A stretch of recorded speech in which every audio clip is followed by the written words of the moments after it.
Okay, now we are starting with our next session. और अगला जो सेशन हम लोग अब स्टार्ट कर रहे हैं वो अगले स्टैंडर्ड के ऊपर है, विच इज 570। ठीक है, तो हम लोगों ने लास्ट जो पढ़ा था वो कहां तक पढ़ लिया था? 580 पहले पढ़ लिया था। ठीक है, 540, 550, 560 और फिर 580 ले लिया था। 570 जो है हमारा बाकी था, अब हम उसको आगे कंटिन्यू कर रहे हैं। नाउ व्हाट दिस 570 सेज, इसके बारे में अब आपको समझना, इसके बारे में आपको अब सुनना। ठीक है, तो व्हाट दिस 570 सेज। 570 का नाम क्या है? Going concern. ठीक है, अब गोइंग कंसर्न के अंदर ऑडिटर को क्या क्या चीजें ध्यान रखनी है उसके ऊपर अपन बात करेंगे। और अगेन इसके लिए भी अपन पहले क्या डिस्कशन करेंगे, इसका जो कॉन्सेप्चुअल पार्ट है पहले वो डिस्कस करेंगे और उसके बाद आगे बढ़ेंगे। So we are starting with essay number 570। ठीक है, ध्यान से सुनना सब लोग अभी। ओके, 570 को चूंकि 500 की सीरीज का आखिरी स्टैंडर्ड है, क्योंकि अपन ने 580 तो पढ़ ही लिया, मतलब 500 की सीरीज का आखिरी स्टैंडर्ड है और ऑडिट एविडेंसेस इकट्ठे करने का आखिरी स्टैंडर्ड है। ये जो 570 है ना, गोइंग कंसर्न वाला स्टैंडर्ड, सबसे पहले तो अपने को ये समझना पड़ेगा कि इस गोइंग कंसर्न का लॉजिक क्या होता है। ठीक है, तो गोइंग कंसर्न का सबको लॉजिक मालूम है। गोइंग कंसर्न मतलब entity will continue for its foreseeable future, यही रटते थे। ठीक है, यही बचपन से रटते हुए हैं कि गोइंग कंसर्न का मतलब होता है सर जब एंटिटी कंटिन्यू करेगी for its foreseeable future, that will be known as going concern. ये लॉजिक समझा था। अब गोइंग कंसर्न को हम लॉजिकली इस तरह से समझे, जो बेसिक लॉजिक है वो तो आप हमेशा समझते हो कि गोइंग कंसर्न मींस आपको ये देखना है कि एंटिटी कंटिन्यू करेगी कि नहीं करेगी फॉरसिएबल फ्यूचर तक, लेकिन हमको ऑडिटर के एंगल से बात करनी है। और ऑडिटर के एंगल से अगर अपन बात करना शुरू करें तो मैं यूं कहूं आपको इनडायरेक्टली समझना, और बहुत प्यारा लॉजिक है, लॉजिक समझ जाओगे तो स्टैंडर्ड पढ़ना इजी हो जाएगा। गोइंग कंसर्न ऑडिटर को भी चेक करनी है। अब मुझे आप ये बताओ और सोचो और दिमाग लगाओ कि ऑडिटर को क्या लेना देना गोइंग कंसर्न से? कुछ लेना देना है? क्या लेना देना है भाई? गोइंग कंसर्न रहे या ना रहे, ऑडिटर को क्या फर्क पड़ता है? उसको तो ओपिनियन देनी है जो बन चुके हैं फाइनेंशियल स्टेटमेंट्स उसके ऊपर। ओके, तो एक प्रोविजन वाले फिगर के लिए ऑब्वियसली उसको ध्यान देना है। बिल्कुल सही बात है, बिल्कुल लॉजिकल बात है, क्योंकि प्रोविजन वाला जो फिगर है वो इफेक्ट हो सकता है, गोइंग कंसर्न नहीं रहे, बस सिर्फ प्रोविजन की वजह से। इवेंट वाला सब्सिक्वेंट इवेंट से भी हम्म कि अगर अपन ऑडिट रिपोर्ट के बाद वाले को दे तो 8 साल तक उसको रखनी पड़ती है, अपनी रिपोर्ट को मॉडिफाई भी करनी पड़ती वो fact that become known to the auditor, वो तो बात की बात है, मान लो वो तो बात की बात है, वो तो मुझे तब पता चलेंगे तब की तब है। आज मुझे अगर पता है तो उससे क्या फर्क पड़ेगा? है। उसके फाइनेंशियल स्टेटमेंट इन्वेस्टर यूज करते हैं, उसके शेयर होल्डर्स यूज करते हैं, उनको पता होना चाहिए ना बिजनेस में क्या होने उनको वाला पता होना चाहिए बिजनेस में क्या हो रहा है, मतलब प्रोविजन का अमाउंट गलत आ रहा है। है। नहीं मतलब इन फ्यूचर बिजनेस बंद होने वाला है, ऐसी कोई उस कंडीशन पे आ गई तो उससे उससे उससे उससे फाइनेंशियल स्टेटमेंट को कोई इफेक्ट होता है कि नहीं होता है, मुझे तो बताओ। फाइनेंशियल अगर स्टेटमेंट फाइनेंशियल स्टेटमेंट इफेक्ट नहीं हो रहा है तो मेरे लिए बहुत बड़ी जिम्मेदारी नहीं है फिर, यूजर्स के क्योंकि ओपिनियन अल्टीमेटली यूजर को मुझे किस पे रिपोर्ट करनी है? फाइनेंशियल स्टेटमेंट पे। ठीक है, मुझे ये थोड़ी देना है कि सेक्रेटरी और बॉस का लफड़ा चल रहा है मैं उनको बताऊंगा, भले वो इफेक्ट कर सकता है फ्यूचर ऑफ द कंपनी का, पर मुझे नहीं बताना क्योंकि it is not related to financial statement. That is important.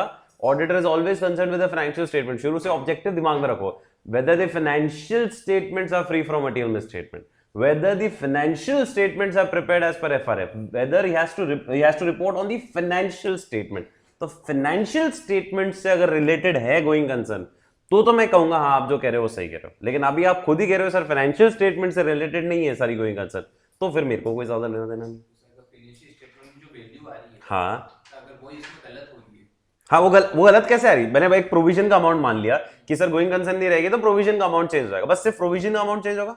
नहीं सर, जैसे दूसरी वो उसके रीजनेबल एश्योरेंस देता है कि ये हम्म सब चीजें सही है, लेकिन अगर बाय चांस वो एश्योरेंस ही गलत दे दे भैया, उसका ओपिनियन ही गलत हो जाएगा।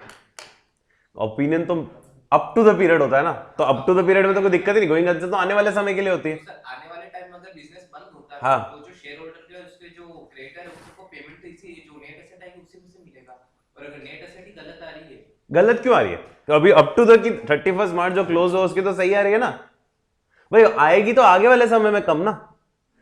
एक दिमाग लगाओ, आपको याद नहीं, आप जो बोल रहे हो मैं मान रहा हूं, पर मेरा भी लॉजिक समझो ना आप लोग। जनरली इशू यही है और यही पर मेरे को डिस्कशन करना पसंद है इस पॉइंट पे गोइंग कंसर्न में, क्योंकि पढ़ने में तो बहुत इजी समझ में आ जाएगा आपको, पर उससे पहले लॉजिक समझो कि अगर गोइंग कंसर्न रेलेवेंट ही नहीं है किसके लिए?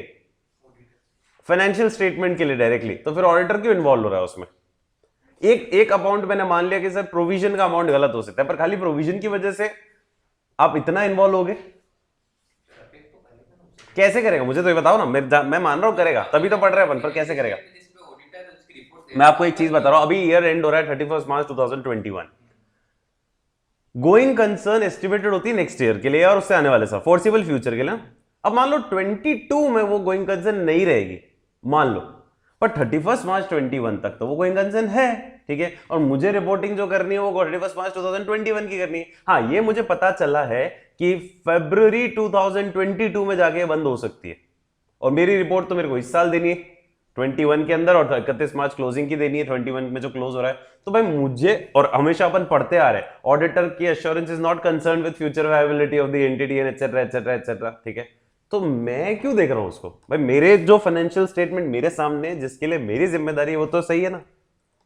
उस जो इन्वेस्टर होता है उसके एश्योरेंस के लिए ऑडिटेड फाइनेंशियल स्टेटमेंट्स होते हैं, और उसमें अगर ऐसा कुछ है कि अगले साल बंद हो रही है, इन्वेस्टर उसमें इन्वेस्ट, चलो डिस्क्लोज कर देंगे, बस डिस्क्लोज करवा दोगे, डिस्क्लोजर में डाल देंगे, और तो क्या, मैनेजमेंट भी डालेगा ही डालेगा डिस्क्लोजर में कि भाई यहाँ पर गोइंग कंसर्न नहीं रहेगी, हम भी कह देंगे हाँ सही लिखा है इन्होंने, बस इतना सा काम से चल जाएगा।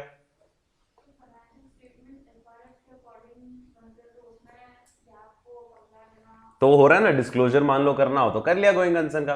मुझे बताओ ना, एक चीज आप भूल रहे, अकाउंटिंग, वो आपको याद, मैं नहीं दिलाना चाह रहा हूं, आप खुद ही याद करोगे कि गोइंग कंसर्न नहीं रहने से सिर्फ प्रोविजन इफेक्ट नहीं होता है, गुडविल नहीं होती, सारी एसेट्स और लायबिलिटीज इफेक्ट होती है। क्या होती है?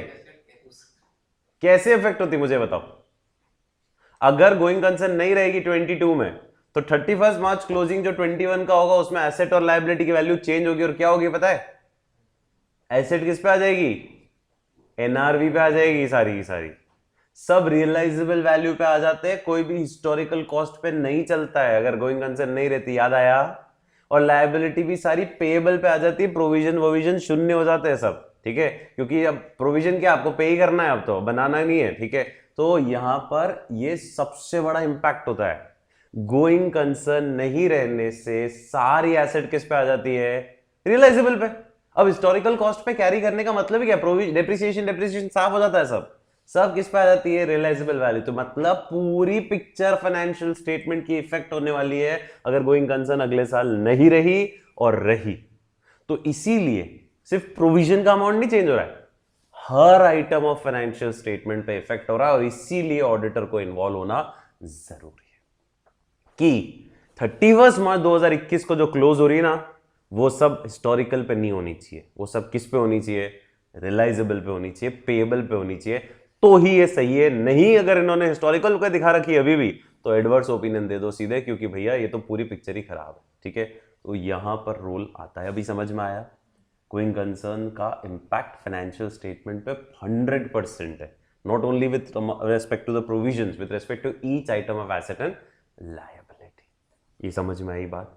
इसमें कोई दिक्कत? पक्का? श्योर?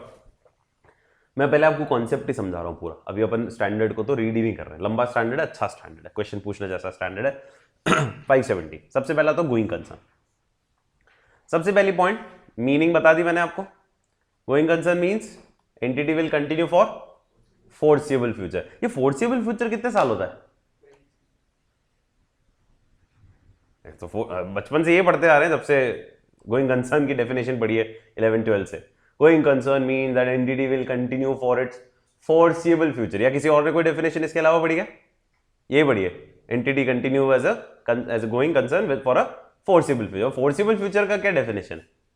जितना लंबा। मैं ऑडिटर हूं मान लो, मैं कैसे श्योर करूं कि 5 साल तक गोइंग कंसर्न की 10 साल एश्योरेंस लूं? क्या करूंगा कि एंटिटी गोइंग कंसर्न है? मैं ऑडिटर के एंगल से सोचो, मैं अगर 31 मार्च 21 क्लोजिंग का ऑडिटर हूं, तो मुझे कितनी एश्योरेंस चाहिए कि गोइंग कंसर्न रहेगी कितने साल तक? फोर्सिबल फ्यूचर है, अब फोर्सिबल फ्यूचर कितना? ऑडिटर के लिए तो इंपॉर्टेंट है ना अश्योर करना कि हाँ गोइंग कंसर्न रहेगी। भाई अभी बोल रहे हो आप लोग, मैं इन्वेस्टर्स को अश्योर कर रहा हूं कि हाँ एंटिटी गोइंग कंसर्न है, टेंशन मत लो। मैं कितने टाइम के लिए अश्योर कर सकता हूं? 8 साल के लिए। आप 8 साल की दूरदृष्टि अभी से देख सकते हो, और सिर्फ 12 महीने मिनिमम, इससे ज्यादा आपको बहुत दिमाग लगाना नहीं, मेनली नेक्स्ट 1 ईयर, फिर अगला ऑडिटर जो आएगा वो नेक्स्ट 1 ईयर, और फिर अगला ऑडिटर आएगा वो नेक्स्ट 1 ईयर। आप बहुत ज्यादा प्रेडिक्ट थोड़ी कर सकते हो। तो वो जो फोर्सिबल फ्यूचर है ना, वो डेफिनेशन में अच्छा है, प्रैक्टिकल एंगल से वो फोर्सिबल फ्यूचर क्या है? 1 साल, 15 महीने मान लो आपकी इच्छा, मिनिमम 1 साल तो रखना ही है, 1 साल ही होता है जनरली। सो कम से कम 12 महीने का आपको क्या करना है, अश्योरेंस देना है। और फिर अगला ऑडिटर जो आएगा 21-22 का, वो 22-23 की अश्योरेंस दे देगा कि हाँ 22-23 में तो नहीं, ऐसे कोई इवेंट तो नहीं लग रहे हैं जिससे गोइंग कंसर्न इफेक्ट हो सकती है। फाइन, बाद में आ जाएं, सब्सिक्वेंट इवेंट में कंसिडर कर सकते हैं उनको, और बाद में आ जाएं और पहले बिल्कुल इंडिकेशन नहीं था तो उसका तो कुछ भी नहीं कर सकते आप। ठीक है, समझ रहे हो? तो मैं सेकेंड पॉइंट जो आपको बोल रहा हूं वो ये है कि स्टैंडर्ड में ऑडिटर का ऑब्जेक्टिव क्या है। शुरुआत क्या होगी, auditor should perform audit procedures to obtain what sufficient appropriate audit evidences। ठीक है, किसके बारे में, 2 चीजों के बारे में। यहां पे भी 2 चीजें, सबके बारे में 2-2 चीजें। 540 में 2 चीजें थी अकाउंटिंग एस्टिमेट के अंदर, 550 में 2 चीजें थी रिलेटेड पार्टी में, सब्सिक्वेंट इवेंट में फिर 2 चीजें थी। ठीक है, सब में 2-2 चीजें चल रही, इसमें भी 2 चीजें। मुझे 2 चीजों के बारे में एश्योरेंस लेनी है, 2 चीजों के बारे में सबूत इकट्ठे करना है। सुनना ध्यान से। नंबर 1, क्या जो गोइंग कंसर्न अजम्पशन मैनेजमेंट ने माना है in preparation of financial statement, ये गोइंग कंसर्न क्या है, एक फंडामेंटल अकाउंटिंग अजम्पशन है। और 3 अजम्पशंस होते हैं मालूम है ना going concern, fundamental accounting assumptions कौन से होते हैं, गोइंग कंसर्न, अक्रूअल और पी से होता है पर्सुएसिव ऑडिट एविडेंस। ऐसा क्या करोगे, ये वो माँ है, माँ अकाउंट्स जो 11वीं से पढ़ी है, साइंस में साइंस से हो कोई तो सीपीटी से पढ़ी है, फाउंडेशन से पढ़ी है। इसको भूल जाओगे तो क्या होगा, लाइफ में झिंगा लाला हो जाएगा। 3 फंडामेंटल अकाउंटिंग अजम्पशन, एक तो बता दिया गोइंग कंसर्न, रटते भी थे इसको आप ट्रिक से, गैप तो जनरली एक्सेप्टेबल हो गया वो तो। हाँ, सीसीए, गोइंग कंसर्न, कंसिस्टेंसी और अक्रूअल।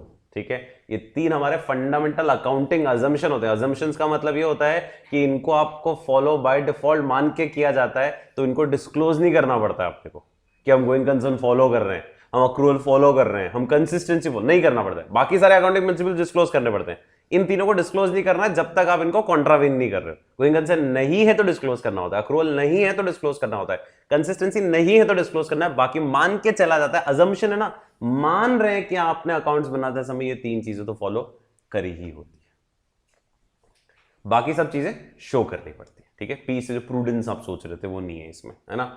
अभी सुनो, गोइंग कंसर्न अजम्पशन मानते हुए अकाउंट्स बना रही है मैनेजमेंट, हमें देखना है कि उनका मानना अप्रोप्रिएट है कि नहीं है। और दूसरा, अगर कहीं कोई मटीरियल अनसर्टिनिटी है, किसमें, गोइंग कंसर्न के नहीं रहने पे अनसर्टिनिटी है कि यार हो भी सकती है गोइंग कंसर्न अगले साल और नहीं भी रह सकती है, तो उस मटीरियल अनसर्टिनिटी का मैनेजमेंट द्वारा क्या कर दिया गया है, डिस्क्लोजर कर दिया गया है कि नहीं कर दिया गया है, ये मुझे वेरीफाई करना है। तो 2 चीजें ऑडिटर को वेरीफाई करनी है।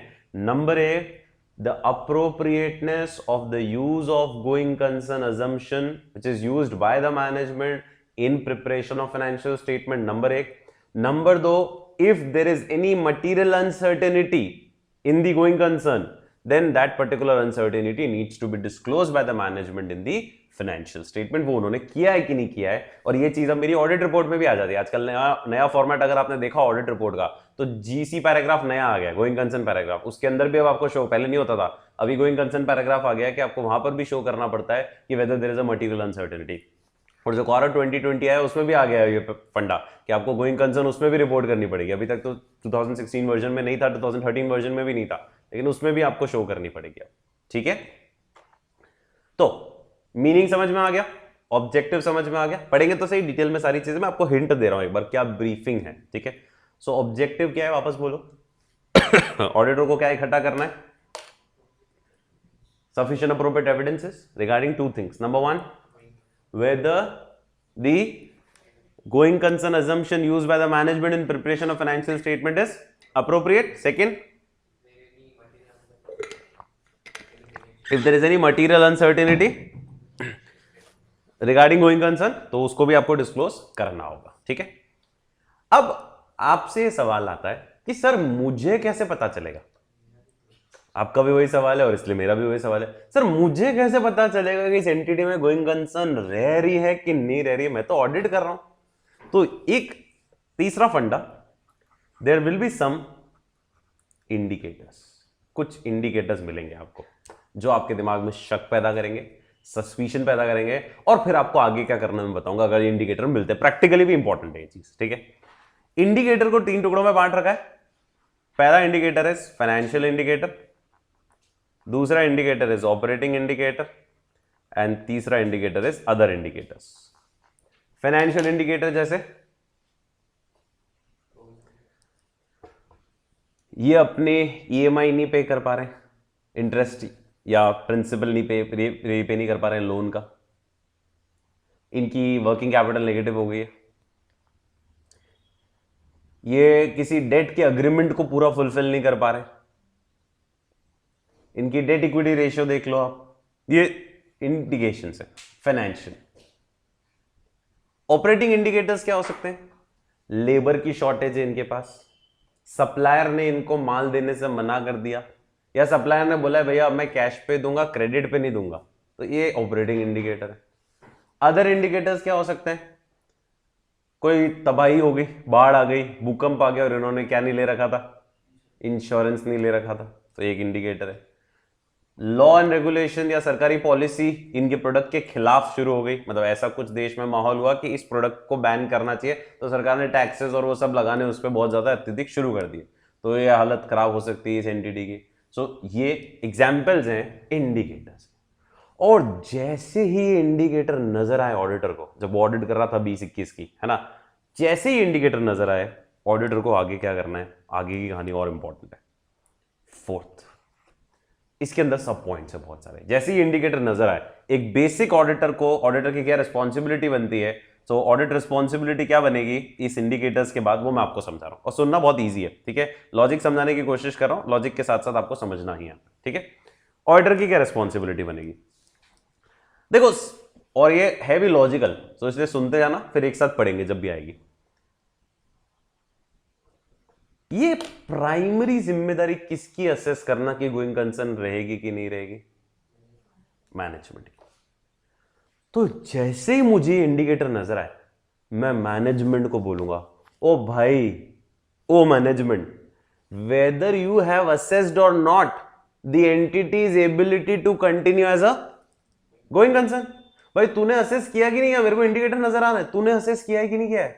वो बोलेगा मैंने तो अभी तक असेस ही नहीं किया, तो पहले उसको बोलो भाई तू क्या कर, असेस कर, क्योंकि तू असेस करेगा तो मैं तेरे असेसमेंट को असेस करूंगा कि तूने जो असेस किया वो सही किया कि नहीं किया।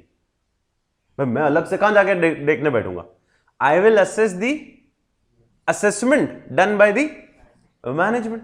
तो पहला सवाल क्या आया, मैनेजमेंट को क्या पूछा, तूने असेस किया कि नहीं, वो कह रहे कर दिया, तो ठीक, नहीं किया तो बोला कर।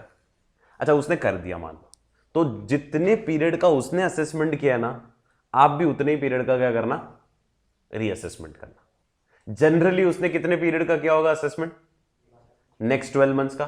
मान लो उसने नेक्स्ट 12 मंथ्स का नहीं किया, नेक्स्ट 6 मंथ्स का ही किया, तो फिर से विनती करना कम से कम कितना कर, नेक्स्ट 12 तो कर ही कर। तो जितना उसने किया उतना आपको करना है, लेकिन उसने अगर 12 से कम किया है तो उसको रिक्वेस्ट करना कम से कम तेरा असेसमेंट पीरियड बढ़ा दे। असेसमेंट क्या करना है, entity's ability to continue as a going concern, वो तुझे असेस करना है। तूने 12 महीने से कम किया तो कम से कम 12 महीने कर ले। पर ऐसा नहीं कि पत्थर की लकीर बना लो 12 महीने। अगर उन 12 महीने के अलावा भी कोई चीज पता चलती है, ठीक है, कि भाई 13वें महीने में कुछ गड़बड़ हो सकती है, तो भी कंसिडर कर लेना। ऐसा नहीं इग्नोर कर दो, नहीं मैं तो 12 का ही दूंगा, नहीं। अगर आपको पता चल रहा है या उसने पीरियड ज्यादा ले लिया है, या आपको लग रहा है कि नहीं इसके अलावा भी मेरे पास कोई इवेंट और कंडीशन आ रही है, तो उसको भी कंसिडर करना है आपको। समझ आ रहा है, ठीक है।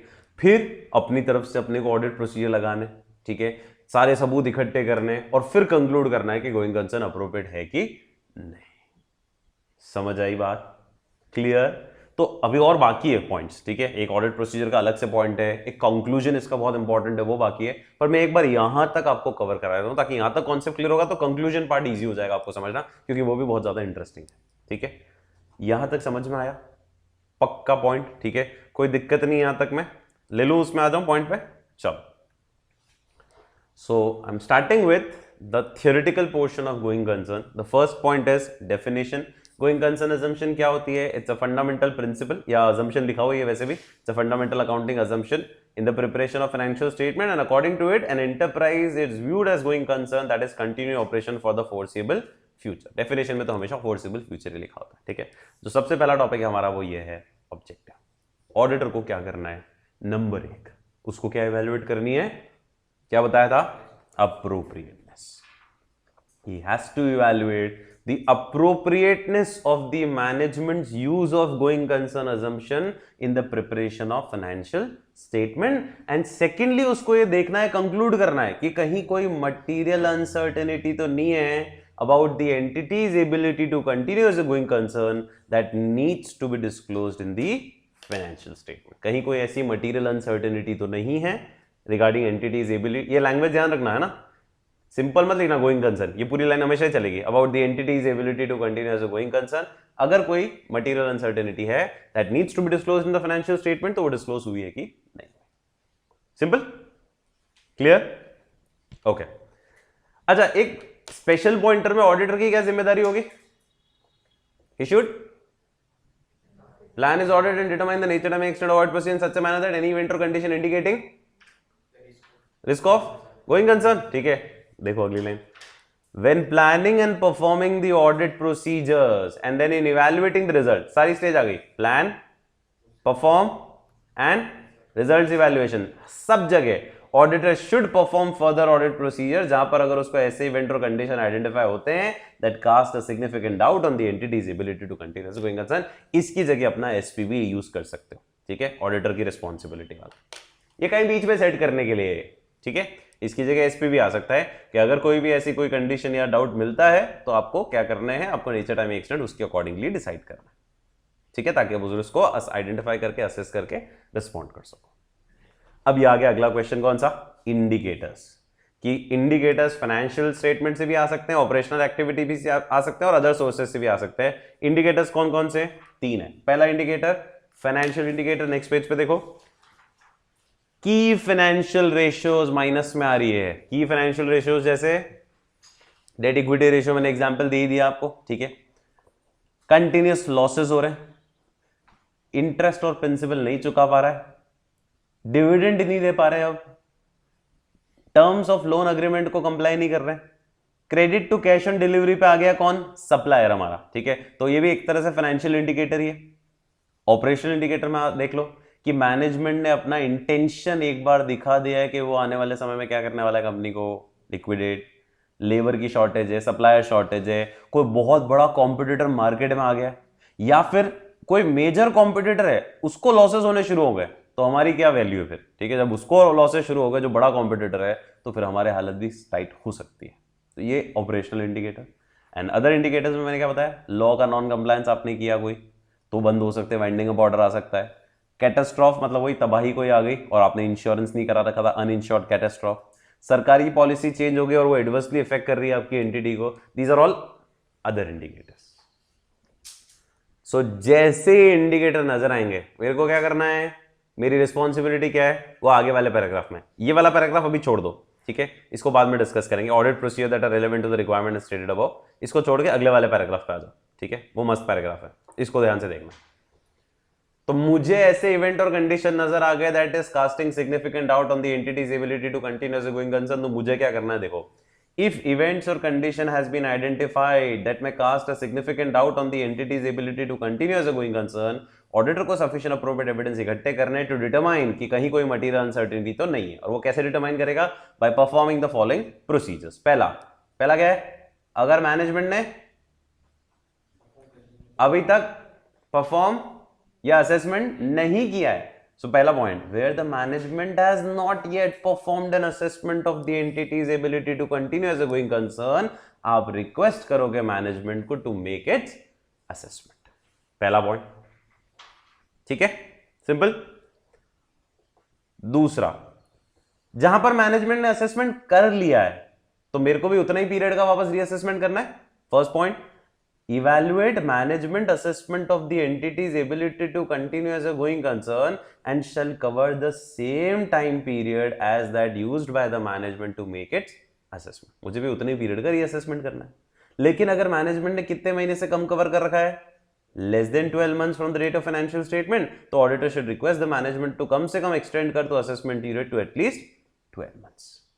और अगर मैनेजमेंट ने असेसमेंट कर रखा है तो ऑडिटर को क्या करना है, इंक्वायर भी करना है मैनेजमेंट से एज टू कि तुम्हारे नॉलेज में कोई ऐसे इवेंट और कंडीशन तो नहीं है beyond the period of management assessment. मैंने क्या बोला था आपको, जरूरी नहीं हो 12 महीने तक चिपके रहना, इसके अलावा भी आपको उनसे पूछना चाहिए कि इन 12 महीने का तो मैं वैसे भी देख ही रहा हूं तुम्हारा, इसके अलावा भी तुम्हें कोई इवेंट और कंडीशन ऐसा मालूम है क्या, ज्ञान में है क्या, नॉलेज में है क्या, जो सिग्निफिकेंट डाउट क्रिएट कर सकता है entity's ability to continue as a going concern पे, तो कृपा करके उसको भी इंक्वायर कर लेना.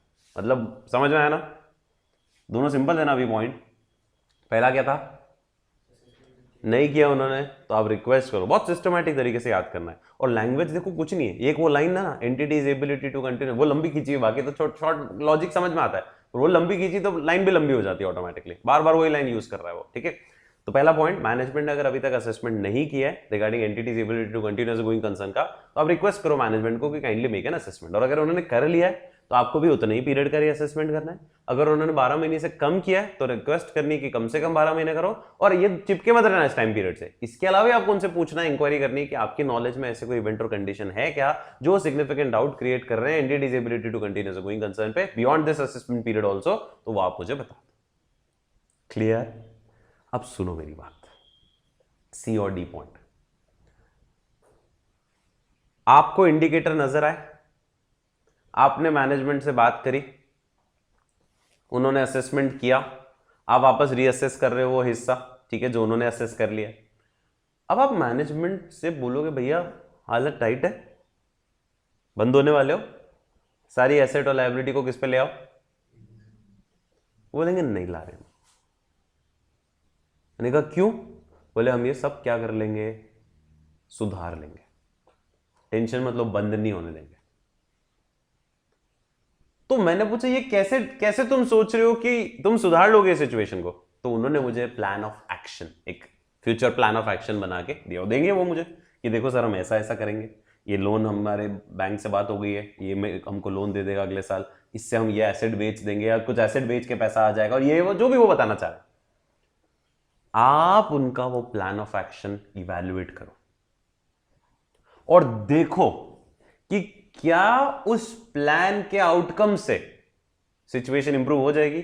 हाँ, ये लोन मिलने से, एसेट बेचने से हो जाएगा काम. क्या वो जो प्लान उन्होंने बना रखा है वो फीजिबल भी है कि नहीं. फीजिबल समझते हो, फीजिबिलिटी मतलब उस सर्कमस्टेंसेस के हिसाब से उचित है कि नहीं है, सूटेबल है कि नहीं. ये आपको थर्ड पॉइंट में देखना है. तो क्या बोल रहा है third point, evaluate the management's plan for future action in relation to going concern assessment.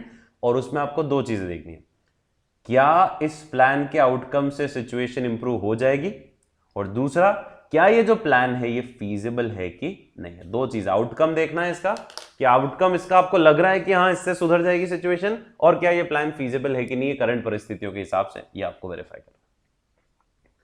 एक और बात बताता हूं, मैनेजमेंट आपको ना कैश फ्लो फोरकास्ट बना के भी दे सकता है. कैश पोजीशन खराब चल रही तो उन्होंने कैश फ्लो फोरकास्ट बना के दिया, और आपको लगता है कि ये कैश फ्लो फोरकास्ट बहुत इंपॉर्टेंट फैक्टर है गोइंग कंसर्न के रहने और नहीं रहने में, तो उसमें भी आपको देखना है कि जो फोरकास्ट बनाया ना, इस पे जो अजम्पशंस लिए ना वो रीजनेबल है कि नहीं है. ये फोरकास्ट बनाने के लिए जो बेस आपने लिया, सोर्स ऑफ डेटा लिया है, वो रीजनेबल है कि नहीं है. ये नेक्स्ट पॉइंट में आ रहा है. तो नेक्स्ट पॉइंट भी बहुत अच्छा है कि जहां पर एंटिटी ने कैश फ्लो फोरकास्ट बना के दिया है और उस कैश फ्लो फोरकास्ट का एनालिसिस करना बहुत सिग्निफिकेंट फैक्टर है in considering the future outcome of events और condition in evaluation of management plan for future action. तो उस केस में आपको दो चीजें करनी है. पहला, जो इस फोरकास्ट बनाने के लिए अंडरलाइन डेटा लिया है ना उसकी रिलायबिलिटी, और दूसरा, क्या इस फोरकास्ट बनाने के लिए जो अजम्पशंस लिए हैं उन अजम्पशंस के पीछे भी कोई सपोर्ट है कि नहीं है. क्योंकि देखो मैनेजमेंट का प्लान ऑफ एक्शन के अंदर कैश फ्लो फोरकास्ट भी हो सकता है. तो कैश, और आपको लगता है कि कैश फ्लो फोरकास्ट को एनालाइज करना बहुत इंपॉर्टेंट है इन इवैल्यूएटिंग कि ये जो मैनेजमेंट ने मुझे प्लान ऑफ एक्शन बना के दिया है सही है कि नहीं है, तो उसके लिए आप ये फोरकास्ट के अंदर वापस दो चीजें चेक करना. ऊपर तो आप देख ही रहे हो प्लान ऑफ एक्शन के अंदर कि फीजिबल है कि नहीं और आउटकम से सुधर जाएगा। फोरकास्ट के अंदर जाके देखना इस फोरकास्ट के लिए जो अंडरलाइंग डेटा दिया गया है वो रिलायबल है कि नहीं है, और इस फोरकास्ट को बनाने के पीछे जो अजम्पशंस लिए गए हैं उसके पीछे एडिक्वेट सपोर्ट, एडिक्वेट एविडेंसेस हैं कि नहीं। समझ गए? तो मतलब एक तरह से आपने क्या कर लिया है, सारा काम कर लिया। ई पॉइंट तो एक्चुअली वही है जो अपन ने एक्चुअली ऊपर पढ़ा था। ई पॉइंट समझाना मेरे को, considering whether any additional facts और information have become available since the date on which the management made its assessment. मतलब 12 महीने के बाद वाली भी अगर कोई एडिशनल इंफॉर्मेशन है तो वो भी कंसिडर करनी है। और एक और बेस्ट तरीका क्या है, मैनेजमेंट से क्या लिखा के ले लो, WR, TCWGC और मैनेजमेंट से क्या कि तुमने जो भी प्लान ऑफ एक्शन बना के दिए वो सब उस सही है, फीजिबल है इस करंट सर्कमस्टेंसेस में, ये सब आपको उनसे लिखवा के लेना। समझ आया? श्योर? पक्का? अब देखो ये 2-3 पॉइंट पहले बताया था। SP आ गया, स्पेशल पॉइंटर। ऑडिटर को अगर कहीं भी कोई गड़बड़ लगती है, ऐसे इवेंट और कंडीशन लगते हैं जो डाउट क्रिएट करते हैं, तो आपको कम्युनिकेट करना है। अच्छा, आपने सब कुछ कर लिया, मतलब सारे एविडेंस इकट्ठे कर लिए, प्रोसीजर लगा दिया, फाइनली तो आपको कंक्लूड ही करना है कि क्या गोइंग कंसर्न है कि नहीं है।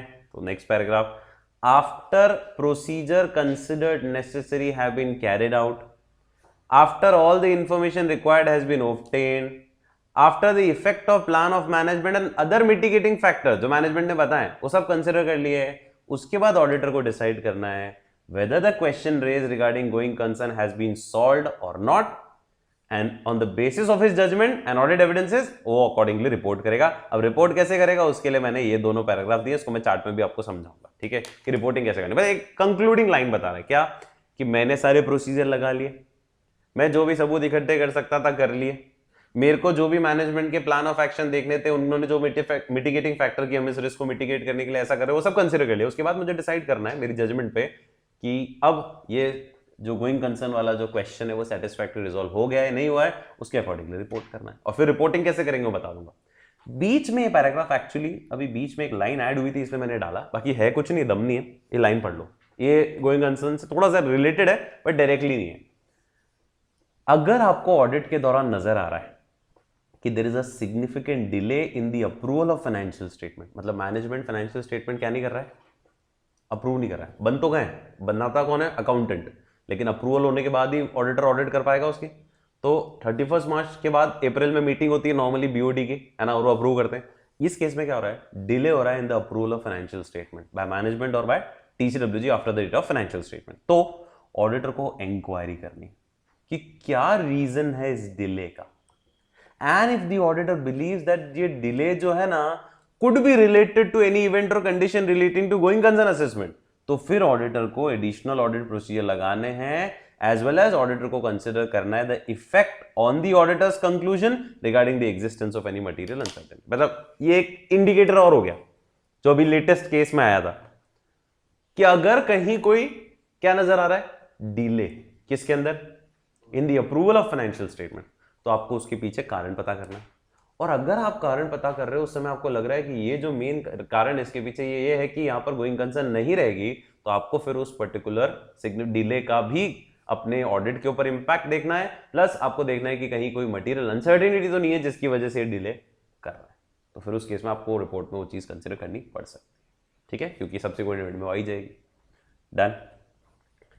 अब लास्ट को मैं आपको चार्ट में वापस समझाऊंगा, ठीक है, सुनना इधर सब लोग ध्यान से देखना, कंक्लूडिंग पार्ट बता रहा हूं।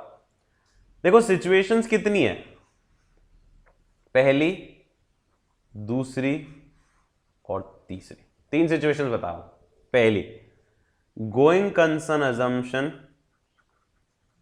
अप्रोप्रिएट है तो कौन सी ओपिनियन दे देंगे, अनक्वालिफाइड। दूसरी situation, going concern assumption inappropriate है, still management prepares financial statement on going concern basis, तो क्या कर रहे हैं, कौन सी ओपिनियन, एडवर्स। बिल्कुल सही है भाई, जब बनाने ही नहीं है तुझे गोइंग कंसर्न पे, और तू पूरे गोइंग कंसर्न में बना रहा है, तो क्वालिफाइड की तो बात ही नहीं आती है, पूरी पिक्चर ही खराब है। एडवर्स। तीसरी सिचुएशन है गोइंग कंसर्न अजम्पशन अप्रोप्रिएट है, लेकिन इसको एक ही रहते हैं, गोइंग कंसर्न अजम्पशन अप्रोप्रिएट है but there is a material uncertainty. Going concern assumption क्या है? अप्रोप्रिएट तो है, मतलब उसमें कोई दिक्कत नहीं लग रही, but there is a uncertainty, और अनसर्टेनिटी है तो क्या करना चाहिए था? डिस्क्लोज करना चाहिए था। किसको? मैनेजमेंट को। इसके दो टुकड़े कर देते हैं, disclosed by management, not disclosed by management. अगर मैनेजमेंट ने डिस्क्लोज कर दिया है तो कौन सी opinion? Unqualified opinion with GC paragraph.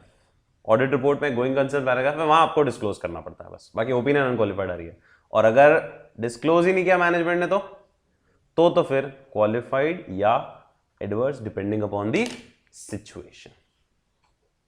ठीक है, क्योंकि उन्होंने डिस्क्लोज कर दिया मतलब क्लैरिटी तो है, ट्रू एंड फेयर भी तो दे रहा है। ठीक है, पर हमारी रिस्पॉन्सिबिलिटी की गोइंग कंसर्न पैराग्राफ जो नया आया है उसमें डालनी। पहले गोइंग कंसर्न पैराग्राफ नहीं था तो एम्फेसिस पैराग्राफ में डाल देते थे, अब जीसी पैराग्राफ आ गया तो जीसी पैराग्राफ में डाल देंगे। फाइन, ठीक है, ये कंक्लूडिंग लाइन है, उसको पढ़ने की भी जरूरत नहीं है, मैंने आपको इसके अंदर बता दिया पूरा का पूरा लॉजिक। ठीक है, ये जो है ना पोर्शन, ये मैंने वहां बता दिया। डन। ठीक है, तो अभी तक अब एक पॉइंट और बाकी है, कौन सा वाला? ये वाला। ठीक है, इसका तरीका अलग है आंसर करने का, पर अपन एक बार रिवाइज कर लेते हैं यहां तक बिना देखे, एक बार ध्यान से सब लोग।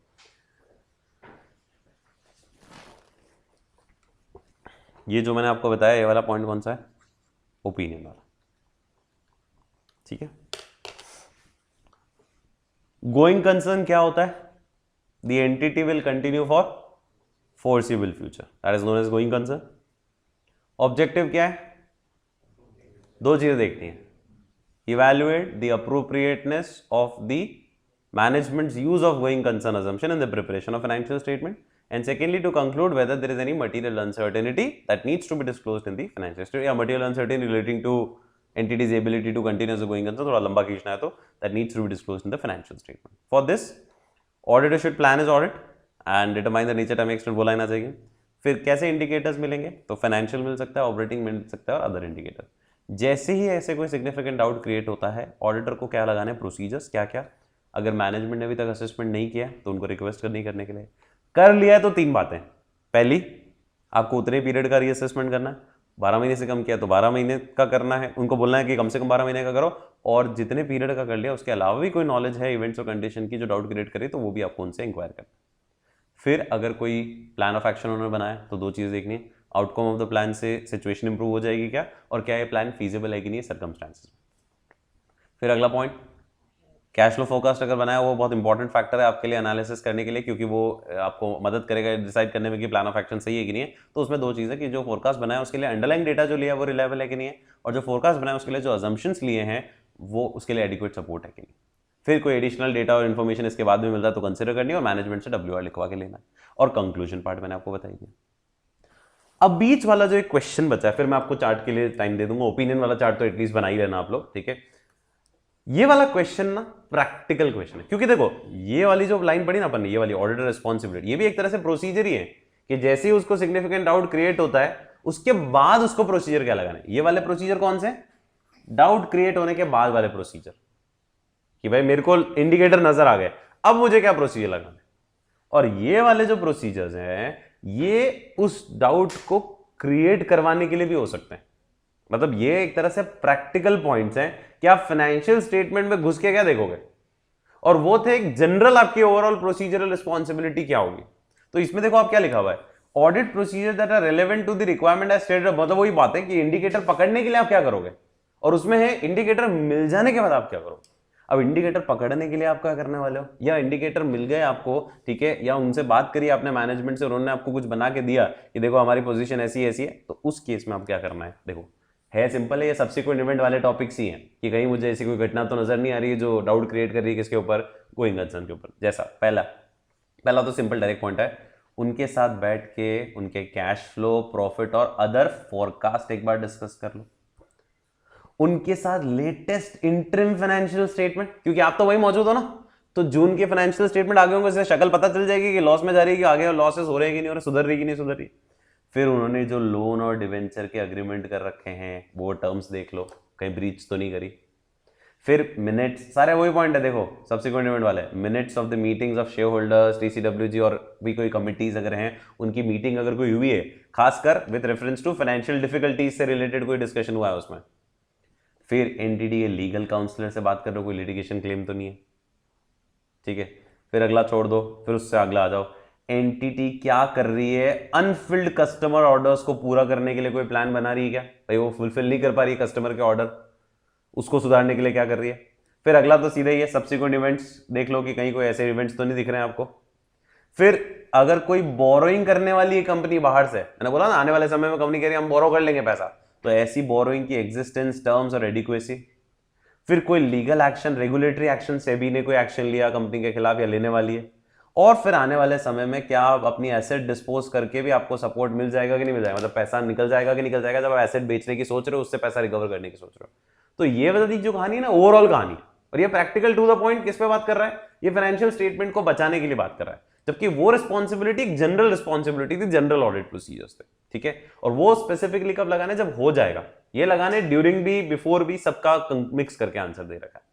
सो प्रोसीजरल पार्ट पे पूछता है तो ये आ जाएगा प्रोसीजर क्या लगाने, और बाकी जनरल आपको प्रोसीजर पूछे कि ये मिला है और ऑडिटर को क्या करना है, तो वो पॉइंट आ जाएंगे। अब इसमें भी 7-8 पॉइंट याद रख लो, बहुत है, ठीक है। इजी वाले जो सब्सिक्वेंट इवेंट वाले थे वही ले लो थोड़े बहुत, तो ठीक है। वहां पे भी interim financial statement, cash flow forecast, minutes of the meeting, ये सब देखे थे। सब्सिक्वेंट इवेंट खुद एक पॉइंट है इसके अंदर। इसके अलावा कस्टमर के जो अनफिल्ड ऑर्डर्स थे उसको सुधारने के लिए, उसको फिल करने के लिए आप क्या प्लान बना रहे हो, प्लान डिस्पोजल ऑफ एसेट जो आप सोच रहे हो उसके लिए पॉइंट है कि उसके लिए उससे आपको सपोर्ट मिल जाएगा नहीं मिल जाएगा। बोरोइंग जो आप करने वाले उसकी एग्जिस्टेंस, उसकी टर्म्स, उसकी एडिक्वेसी। फिर ऊपर जो लोन और डिवेंचर के अग्रीमेंट कर रखे हैं उनके टर्म्स, और कहीं वो ब्रीच तो नहीं कर रहे हो आप लोग, लीगल काउंसलर से बात कर सकते हैं, ये भी था उसमें पॉइंट, है ना। ये सारे पॉइंट इसमें आ जाएंगे। डन, क्लियर, ठीक है। So this is audit procedure, जो एक क्वेश्चन और है, और फिर इसका सैंपल सॉल्यूशन भी मैं वाली बता दूंगा, पर उससे पहले आप लोग एक चार्ट जरूर ड्रॉ कर लो, विच इज दी कंक्लूजन या ओपिनियन वाला जो चार्ट दिख रहा है आपको लास्ट के अंदर, ये वाला, ये जरूर ड्रॉ कर लेना, ओपिनियन 5th पॉइंट वाला जो चार्ट है, इससे आपको क्लियर हो जाएगा। 3 पॉइंट्स बना रखे, क्या गोइंग कंसर्न अजम्पशन अप्रोप्रिएट है, दूसरा अप्रोप्रिएट ही नहीं है, तो अप्रोप्रिएट ही नहीं है इसका मतलब अनसर्टेनिटी की तो बात ही नहीं, मतलब श्योर है कि गड़बड़ है, और तीसरे में ठीक तो है लेकिन अनसर्टेनिटी मंडरा रही, तो उसमें वापस 2 है कि डिस्क्लोज कर दिया मैनेजमेंट ने तो ठीक है, नहीं डिस्क्लोज किया तो फिर मैं क्वालिफाइड एडवाइस दे दूंगा।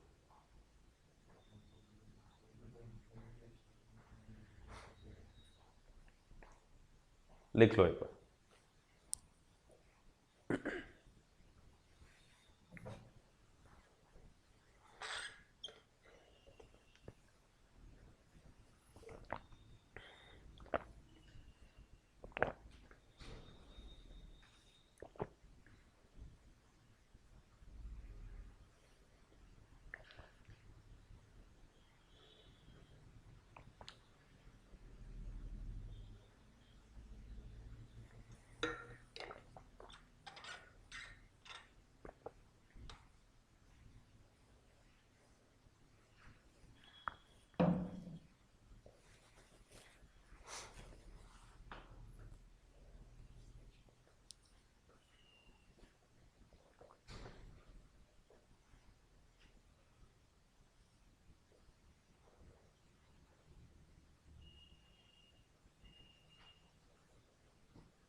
हो गया?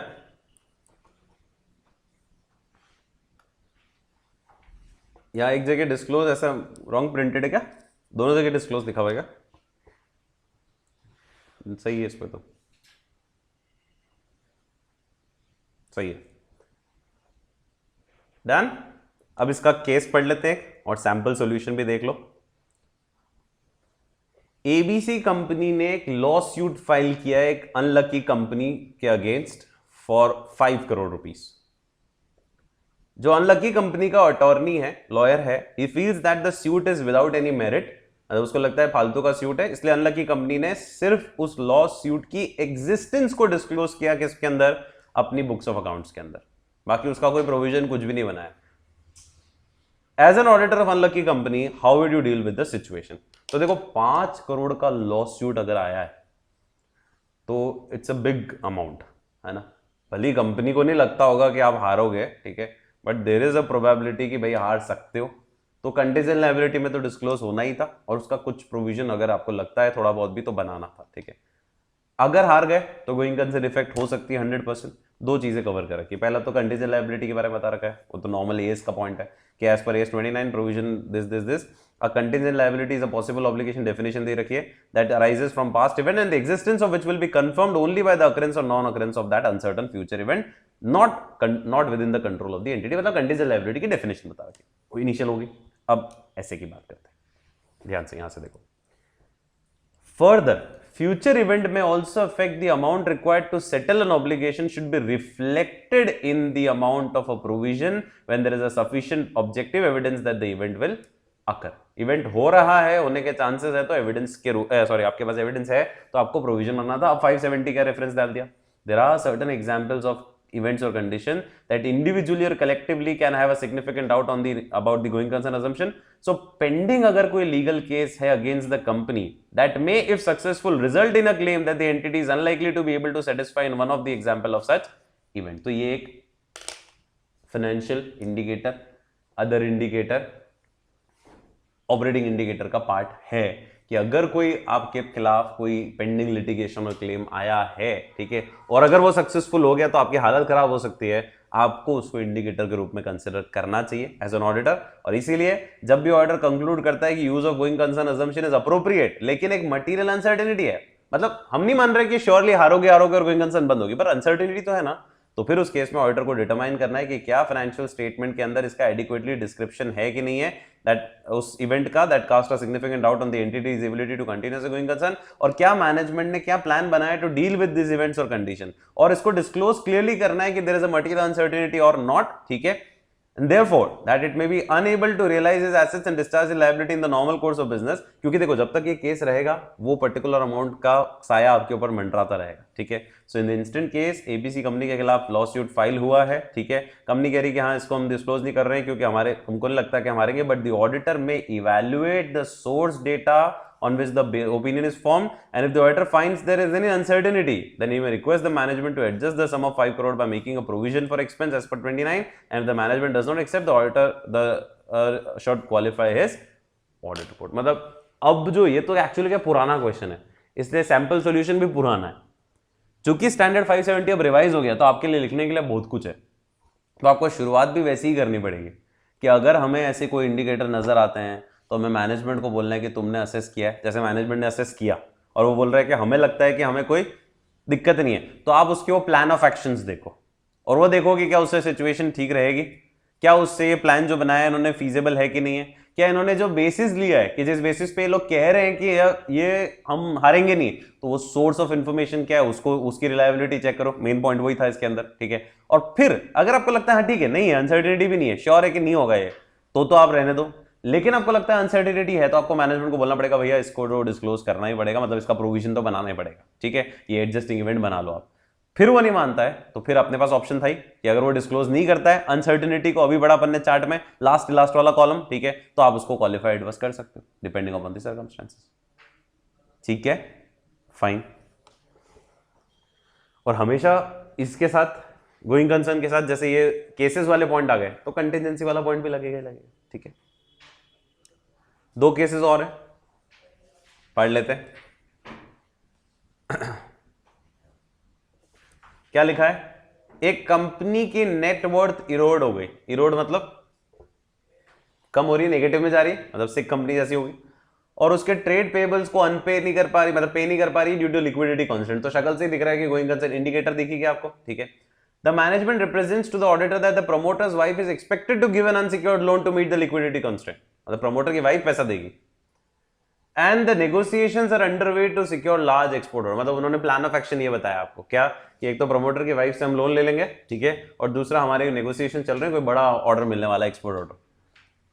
तो कहानी वापस वही लंबी रामायण शुरू करनी, और इसमें मेन वही है कि जो उन्होंने वो दिया है क्या प्लान ऑफ एक्शन, वो यहाँ इस सिचुएशन में कंक्लूजन भी आपको देना है। इस सिचुएशन में प्रमोटर की वाइफ का जो रेफरेंस है, हमें डाउटफुल है कि इसका आउटकम जो है इससे सिचुएशन सुधर जाएगी या ये फीजिबल नहीं लग रहा है करंट सिचुएशन में, तो आपको मैनेजमेंट को बोलना है भैया इसको डिस्क्लोज करना ही पड़ेगा। अगर वो नहीं करता है, सेम आंसर आएगा, तो क्वालिफाइड एडवर्स पे जाओगे आप लोग, ठीक है। अगला जनरल क्वेश्चन है वापस मेसर्स, अच्छा जैसे ये जो क्वालिफाइड एडवर्स लिखनी है ना, तो ऐसे कौन सा लिखेंगे, 705 भी रेफरेंस में आएगा, मतलब अपने तो सब चिपकाने हैं। ऊपर आया ना, जैसे एस 29 में डाला, ये 570 पे डाला, और वो नहीं लिखा था, पर अपन लिख देंगे 705, एज पर 705 वो क्वालिफाई भी करेगा, ठीक है। स्टैंडर्ड के नंबर जितने ज्यादा दिखेंगे ना, तो एग्जामिनर उतना ही खुश होगा कि इसको पता है कि किसमें क्या करना होता है, ठीक है। मेसर्स टीके प्रोजेक्ट्स लिमिटेड, एक मैन्युफैक्चरिंग कंपनी है स्टील इंडस्ट्री में, was allegedly involved in some irregularities relating to allotment of coal blocks for which a complaint was launched against the company by the government, ठीक है। Company थी, उसने कोल आवंटन या coal block जो आगे इशू किए, उसमें गड़बड़ नजर आई।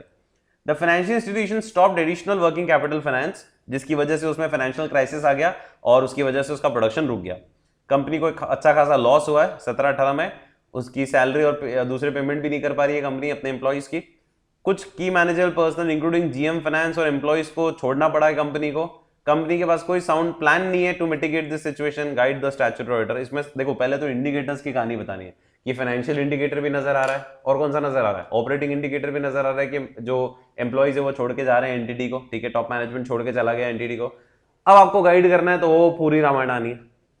क्या गाइड करोगे, अगर मैनेजमेंट ने नहीं किया तो मैं करवाऊंगा, बोलूंगा उसको कर, 12 महीने से कम किया, पूरी रामायण आएगी, ठीक है। और फिर कंक्लूजन में आपका ओपिनियन पैराग्राफ आ जाएगा कि ये सब करने के बाद आपको ठीक लगता है तो ठीक है, नहीं तो ओपिनियन मॉडिफाई कर सकते, ठीक। इन दोनों क्वेश्चंस में तो पूरा पूरा ही लगभग है। डन। तो ये हुआ हमारा कौन सा ऐसे 570, and with this we are done with which series, 500 वाली सीरीज, ठीक है। तो 500 की सीरीज जो हमने शुरू करी थी 500 से, विच वॉज 501 ऑडिट एविडेंस ही था, लेकिन कंसिडरेशन आपको स्पेशल कंसिडरेशन कुछ लेने, कुछ सेलेक्टेड आइटम्स के लिए। फिर 505 में क्या देखा, external confirmation. 510 initial engagement opening balance. 520 analytical procedure. 530 sampling. 540 estimates. 550 related parties. 560 subsequent event. 570 going concern, और 580 रिटन रिप्रेजेंटेशन। क्लियर, ठीक है। इन सब को तो मैं वापस भी ऐसे याद करा दूंगा, नाम नंबर में टेंशन नहीं लेनी, उसके लिए अपने पास स्टोरी, अपन स्टोरी से याद कर लेंगे, ठीक है। फाइन, आगे बढ़ते हैं। अब जो हमारी सीरीज शुरू हो रही है वो कौन सी सीरीज शुरू हो रही है, 600 वाली सीरीज। पहले इसका बैकग्राउंड क्लियर कर लेते हैं 600 वाली सीरीज का।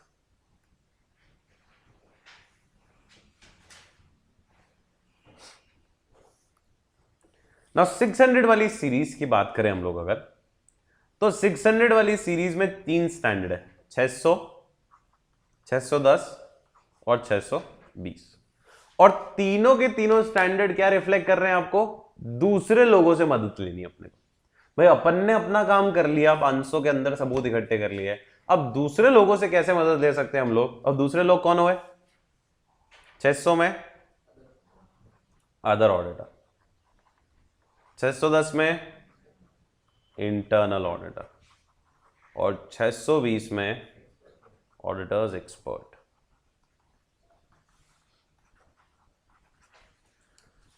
अब ये 3 स्टैंडर्ड्स क्यों बनाए अलग अलग, और तीनों का लॉजिक क्या है, पहले मैं आपको एक साथ पहले समझा रहा हूं, उसके बाद एक एक स्टैंडर्ड लेंगे, ठीक है। सबसे पहले मैं बात कर रहा हूं अदर ऑडिटर्स की। 600 में लिखा है कि auditor can use the work of other auditor. Now other auditor कौन हुआ? कंपोनेंट का ऑडिटर। अदर का मतलब यहां पर कौन है? कंपोनेंट का ऑडिटर। कंपोनेंट बोले तो ब्रांच, कंपोनेंट बोले तो सब्सिडरी, कंपोनेंट बोले तो एसोसिएट।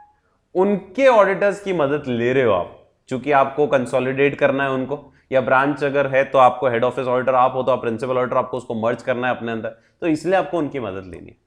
इसमें तो सीधा इंटरनल ऑडिटर से मदद लेनी, relying upon the work of internal auditor, और इसमें एक्सपर्ट से। तीनों में फर्क ये है कि ये जो सामने वाला बंदा है ना जिससे आप मदद ले रहे हो, ये भी एक तरह से स्टैट्यूटरी पोजीशन पे बैठा हुआ है, ठीक है। तो उस केस में इससे मदद लेने का मतलब ये हुआ कि आपकी चिंता खत्म, आप चिंता मुक्त हो गए, क्योंकि आप ब्रांच के ऑडिटर से मदद ले रहे हो, आप सब्सिडरी के ऑडिटर से हेल्प ले रहे हो, और आपको वापस चेक करने की जरूरत नहीं उस ब्रांच और सब्सिडरी ने क्या किया, ब्रांच और सब्सिडरी के ऑडिटर ने क्या किया। आप उसके फिगर पे, उसकी रिपोर्ट पे क्या कर सकते हो? नॉर्मली तो रिलाई कर सकते हो, अनलेस एंड अनटिल आपको सस्पिशन था कि नहीं वहां गड़बड़ है तो बात अलग है। तो मतलब अगर यहां आप हो तो यहां आप रिलाई कर सकते हो किसके ऊपर? अदर ऑडिटर्स के ऊपर, अदर ऑडिटर की रिपोर्ट के ऊपर, ठीक है, और आप रिलैक्स हो सकते हो। जबकि इन दोनों में, ये दोनों में आपकी ही लायबिलिटी, रिस्पॉन्सिबिलिटी किसकी रहेगी? जो मेन ऑडिटर है, जो स्टैट्यूटरी ऑडिटर है उसकी। जबकि इसमें रिस्पॉन्सिबिलिटी किसकी होगी? अदर ऑडिटर की। मतलब सुनो, मैं एक एग्जांपल बताता हूं, अगर ये लैंग्वेज समझ में नहीं आ रही मैंने जो लिखी है। मैं अगर ऑडिटर हूं, प्रिंसिपल ऑडिटर हूं एक्स लिमिटेड का, और वाई लिमिटेड कोई सब्सिडरी है या कोई ब्रांच है एक छोटी, ठीक है, एक्स लिमिटेड की कोई ब्रांच है, वाई लिमिटेड नहीं है, एक्स लिमिटेड की कोई ब्रांच है, उसके ऑडिटर ने मुझे रिपोर्ट फॉरवर्ड करी, मैंने वो देखी, कंसिडर करी और अपनी रिपोर्ट में कंसिडर कर लिया उसको, ठीक है, और फाइनल रिपोर्ट मैंने बना के आगे इशू कर दी। अब कल को उस ब्रांच में कोई फ्रॉड निकलता है तो लायबिलिटी किसकी होगी?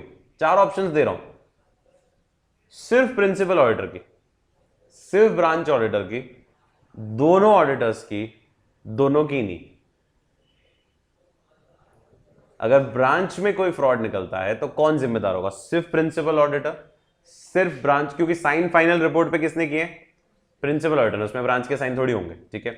तो उसके लिए रिस्पॉन्सिबल कौन होगा अगर उस ब्रांच में गड़बड़ निकलती है? जिस ब्रांच की रिपोर्ट मुझे फॉरवर्ड हुई थी और मैंने कंसिडर करी उसको, दोनों ही रिस्पॉन्सिबल होंगे?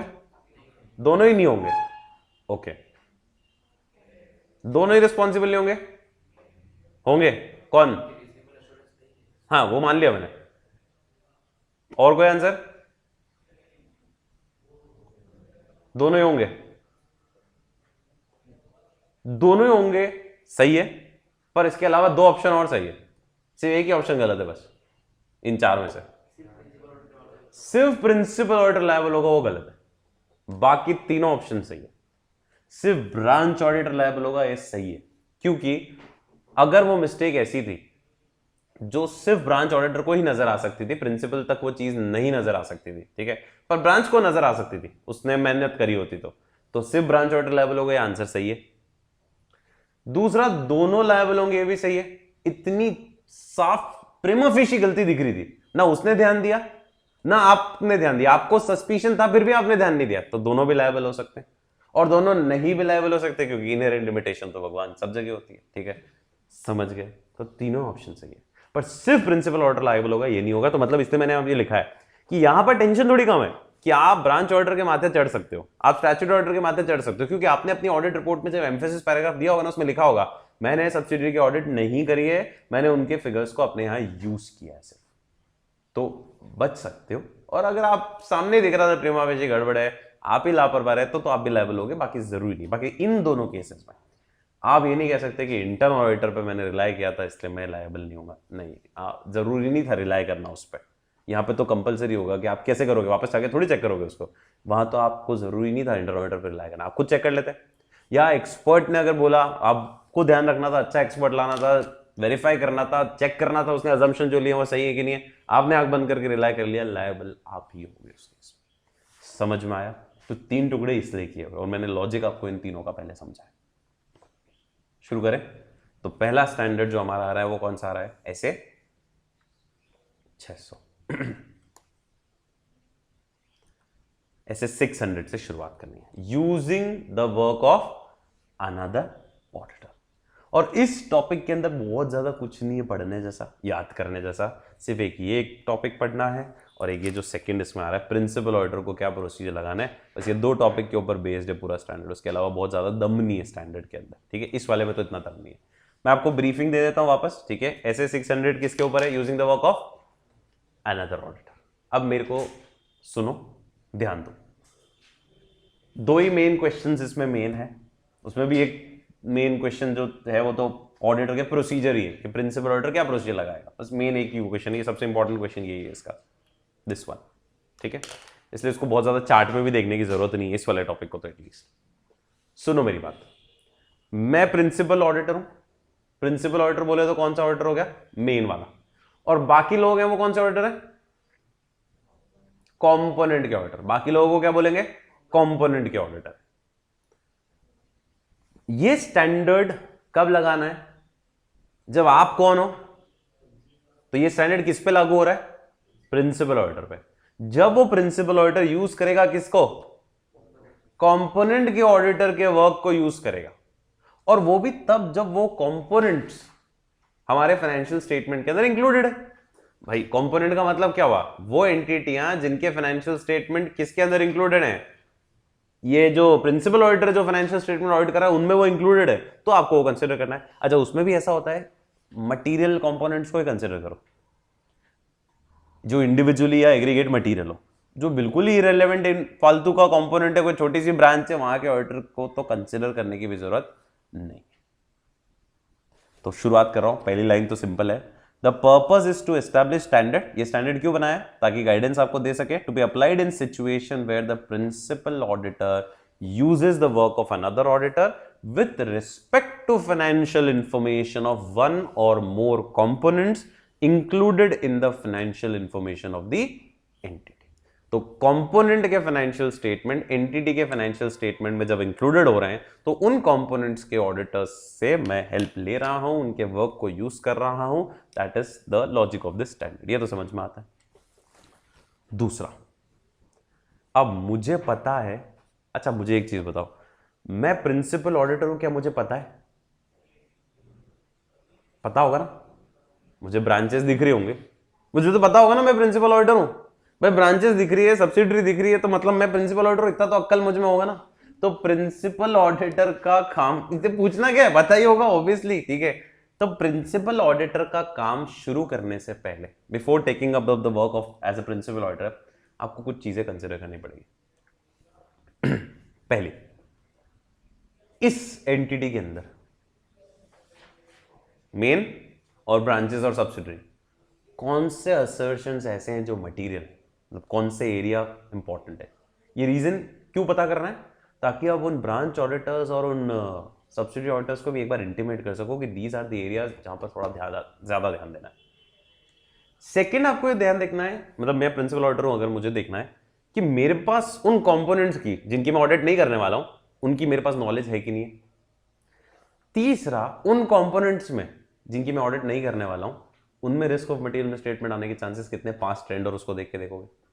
और चौथा, क्या मुझे भी उनमें इन्वॉल्व होने की जरूरत है, क्या मुझे लगता है यार वहां के ऑडिट जो है उसकी रिपोर्ट के अलावा मुझे भी इन्वॉल्व होना चाहिए, क्योंकि हो सकता है कोई मटेरियल ब्रांच हो, बड़ी ब्रांच हो, तो उसमें आपका भी इन्वॉल्व हो जाना चाहिए। तो क्या मुझे भी एडिशनल प्रोसीजर लगाने पड़ेंगे, क्योंकि आपके पास राइट तो होता ही है ब्रांच की बुक्स को एक्सेस करने का, ठीक है। तो क्या मेरे पास, या फिर आप उसको बोल सकते हो कि भैया तू इसके ऊपर ये एडिशनल प्रोसीजर लगा के मुझे रिपोर्ट देना, ठीक है। सो ये 4 पॉइंट पहले इनिशियली आपको कंसिडर करना है। पहला, materiality of the assertion in the financial information which he audits. Second, degree of knowledge of business of the component कितनी है आपके पास। तीसरा, क्या रिस्क ऑफ मटेरियल में स्टेटमेंट आने के चांसेस क्या उन कंपोनेंट्स में जिनकी ऑडिट अदर ऑडिटर्स कर रहे हैं। और चौथा, क्या मुझे एडिशनल प्रोसीजर परफॉर्म करने पड़ेंगे regarding the components audited by other auditor. क्या मुझे प्रोसीजर परफॉर्म करने पड़ेंगे ताकि मेरा प्रिंसिपल ऑडिटर का पार्टिसिपेशन, सिग्निफिकेंट पार्टिसिपेशन उस ऑडिट में भी इन्वॉल्व हो सके। और जहां मटेरियल ब्रांच है, मटेरियल कंपोनेंट है, सुपर मटेरियल कंपोनेंट है, तो उसमें हो सकता है आपका भी सिग्निफिकेंट पार्टिसिपेशन आपको रखना पड़े, और इसके लिए आपको एडिशनल प्रोसीजर वहां पर परफॉर्म करने पड़े, in addition to those which are already perform by वहां का ऑडिटर। तो ये क्या टॉपिक था, ऑडिटर मतलब principal auditor should consider the following factors before taking up the work as a principal auditor. ठीक है, तो क्या देखना है भाई, कौन से असर्शंस मटेरियल हैं, degree of knowledge of component कितनी है मेरे पास, risk of material misstatement कितनी है कंपोनेंट्स के अंदर, और चौथा क्या एडिशनल प्रोसीजर भी मुझे परफॉर्म करने पड़ेंगे regarding the components audited by other auditor, resulting in principle auditor का भी उसमें पार्टिसिपेशन इन्वॉल्व हो सके। ठीक है, जो सेकंड मेन क्वेश्चन है इसका वो ये है, प्रिंसिपल ऑडिटर क्या करेगा जब उसको पता है वो प्रिंसिपल ऑडिटर बन गया, उसने टेकअप कर लिया वर्क, अब उसको क्या करना है। ठीक है, तो principal auditor will do what वो अगले टॉपिक के अंदर अपन डिस्कस कर रहे हैं। ठीक है, देख लेते हैं, इसमें भी मेन में बी पॉइंट है, इसके ऊपर पर क्वेश्चन आ सकता है। देख लो, ध्यान से सुनना क्या बोल रहा है। प्रिंसिपल ऑडिटर क्या क्या कंसिडर करेगा, देखो सबसे पहले तो प्रिंसिपल ऑडिटर देखेगा सामने वाले ऑडिटर की प्रोफेशनल कॉम्पिटेंस। वैसे देखने की जरूरत नहीं है इस पॉइंट को बहुत ज्यादा, क्यों, क्योंकि अगर सामने वाला भी कौन है, चार्टर्ड अकाउंटेंट है, तो फिर वो भी प्रोफेशनली कॉम्पिटेंट होगा। तो ये पॉइंट पहले से चला रहा है, पर अब ये इतना रेलेवेंट नहीं होता, क्योंकि प्रोफेशनल कॉम्पिटेंस आप कैसे देख सकते हो उसकी, ये थोड़ी देखोगे कितने अटेम्प्ट में बना और क्या, सीए तो सीए, ये बात खत्म। ठीक है, दूसरा पॉइंट इंपॉर्टेंट है, प्रिंसिपल ऑडिटर को ये फॉलोइंग प्रोसीजर लगाना है to obtain evidence that the work of other auditor is adequate for his purpose. Now this is a very good point, मतलब इसके ऊपर अलग से भी क्वेश्चन आ सकता है कि प्रिंसिपल ऑडिटर को क्या प्रोसीजर लगाने हैं सबूत इकट्ठे करने के लिए कि जो दूसरा ऑडिटर है उसका वर्क आपके लिए, आपकी ऑडिट के लिए एडिक्वेट है, उसके लिए आप क्या प्रोसीजर लगाओगे। तो उसके लिए प्रोसीजर मुझे क्या लगाना है, ये 5, ध्यान से सुनना, बहुत इजी है, बहुत अच्छे पॉइंट है। आपने भी अगर कभी ब्रांच ऑडिट करी हो किसी भी ब्रांच की, बैंक ब्रांच की भी हो सकती है, स्टैट्यूटरी ब्रांच ऑडिट करी हो, तो हेड ऑफिस या जो प्रिंसिपल ऑडिटर का जो होता है ना, एक लेटर आता है हमारे पास और उसमें सारी चीजें लिखी हुई होती है। पहला, प्रिंसिपल ऑडिटर क्या भेजेगा सामने वाले ऑडिटर्स को, एक एडवाइस, मतलब एक लेटर कि भाई मैं तेरे वर्क का और तेरी रिपोर्ट का क्या करने वाला हूं, यूज करने वाला हूं। दूसरा, वो इन्फॉर्म करेगा उन अदर ऑडिटर्स को कि भाई ये एरिया है जिन पे तुझे क्या रखना है, भाई असर्शन एरिया कोई मटेरियल है तो उस पर तुझे भी स्पेशल ध्यान देना है।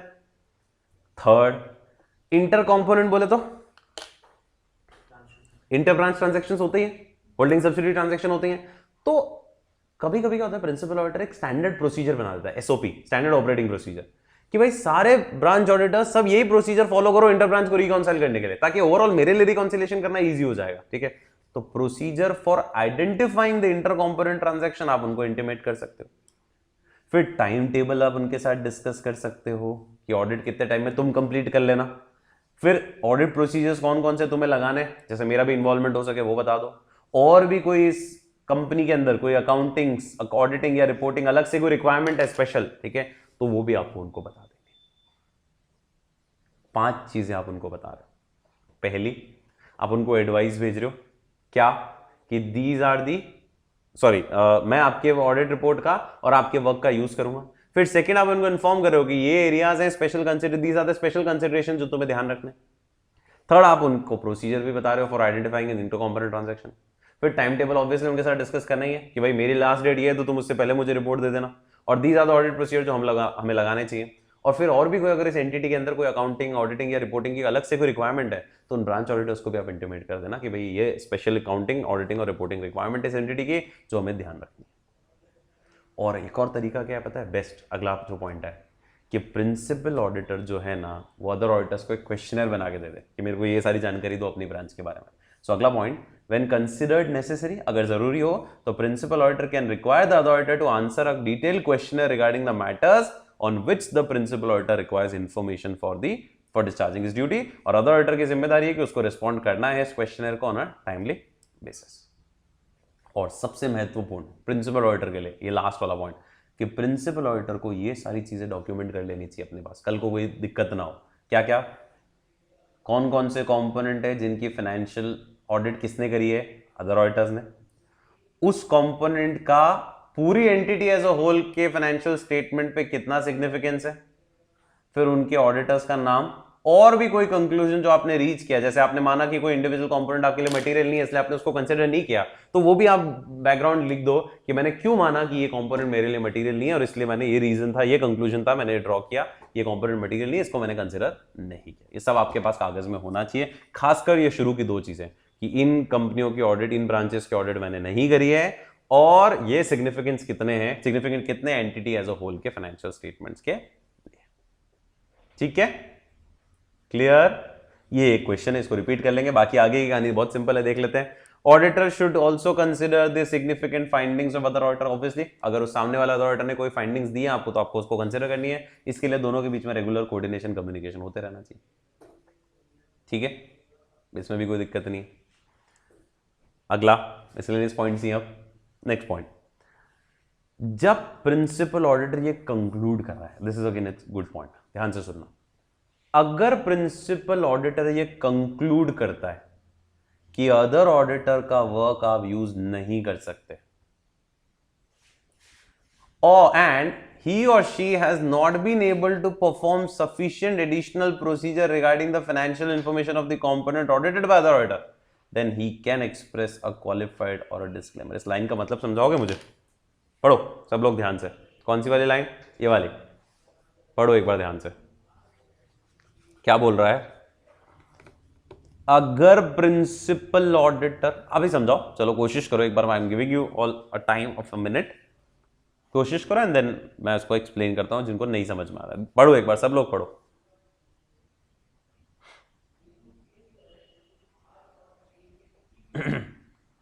मतलब समझना की कोशिश करनी इस पर्टिकुलर पॉइंट का कि क्या ये कह रहा है। अगर किसी रीजन से प्रिंसिपल ऑडिटर उसका काम भी यूज नहीं कर पाता है और अपनी ओपिनियन भी नहीं दे पाता है, मतलब एडिशनल प्रोसीजर लगा के भी, तो वो एडवर्स और डिस्क्लेमर एडवर्स तो कहां से दे सकता है?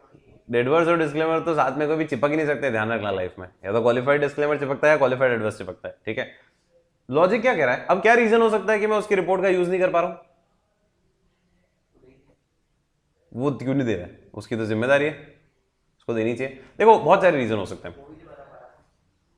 हाँ, पॉसिबिलिटी है कि उसने टाइम पे नहीं दी, या उस अदर ऑडिटर के ऊपर कोई रेस्ट्रिक्शन लगाया हुआ है क्लाइंट ने, जिसकी वजह से वो नहीं दे पा रहा है, और मुझे भी एडिशनल प्रोसीजर परफॉर्म नहीं करने दे रहा है। भाई वो नहीं दे रहा है, कोई दिक्कत नहीं, मैं मेरे काम से कर लूंगा और मैं एश्योरेंस ले लूंगा, तो भी कोई दिक्कत नहीं, पर मैं भी नहीं कर पा रहा हूं और वो भी नहीं कर पा रहा, तो मेरे पास क्या नहीं हो पा रहे हैं?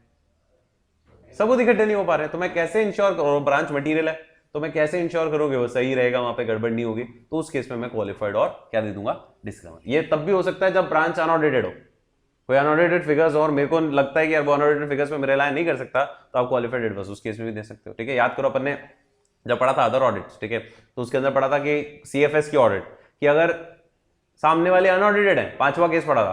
पहला केस था दोनों ऑडिटर सेम है, होल्डिंग और सब्सिडरी का। दूसरा पढ़ा था वो अपना एफआरएफ अलग अलग है। फिर पढ़ा था ऑडिट प्रोसीजर्स अलग अलग है, और लास्ट में पढ़ा था अगर कॉम्पोनेंट ही अनऑडिटेड है और हो सकता है, तो उस केस में फिर क्या करोगे? उस केस में फिर आप क्वालिफाइड दे सकते हो उस केस में। ठीक है, नेक्स्ट। अच्छा, ये भी मस्त पॉइंट है, सुनो। अगर अदर ऑडिटर ने कौन सी रिपोर्ट दी? Modified audit report. मतलब उसने क्या दिया है? आपसे एक क्वेश्चन है, फटाफट आंसर करना। अगर अदर ऑडिटर ने मॉडिफाइड रिपोर्ट दी है, क्वालिफाइड एडवर्स डिस्क्लेमर, तो आपको अपनी ऑडिट रिपोर्ट में क्वालिफाइड एडवर्स डिस्क्लेमर डालना है कि नहीं डालना है? अपने तो ओवरऑल इंपैक्ट देखना है। Very good.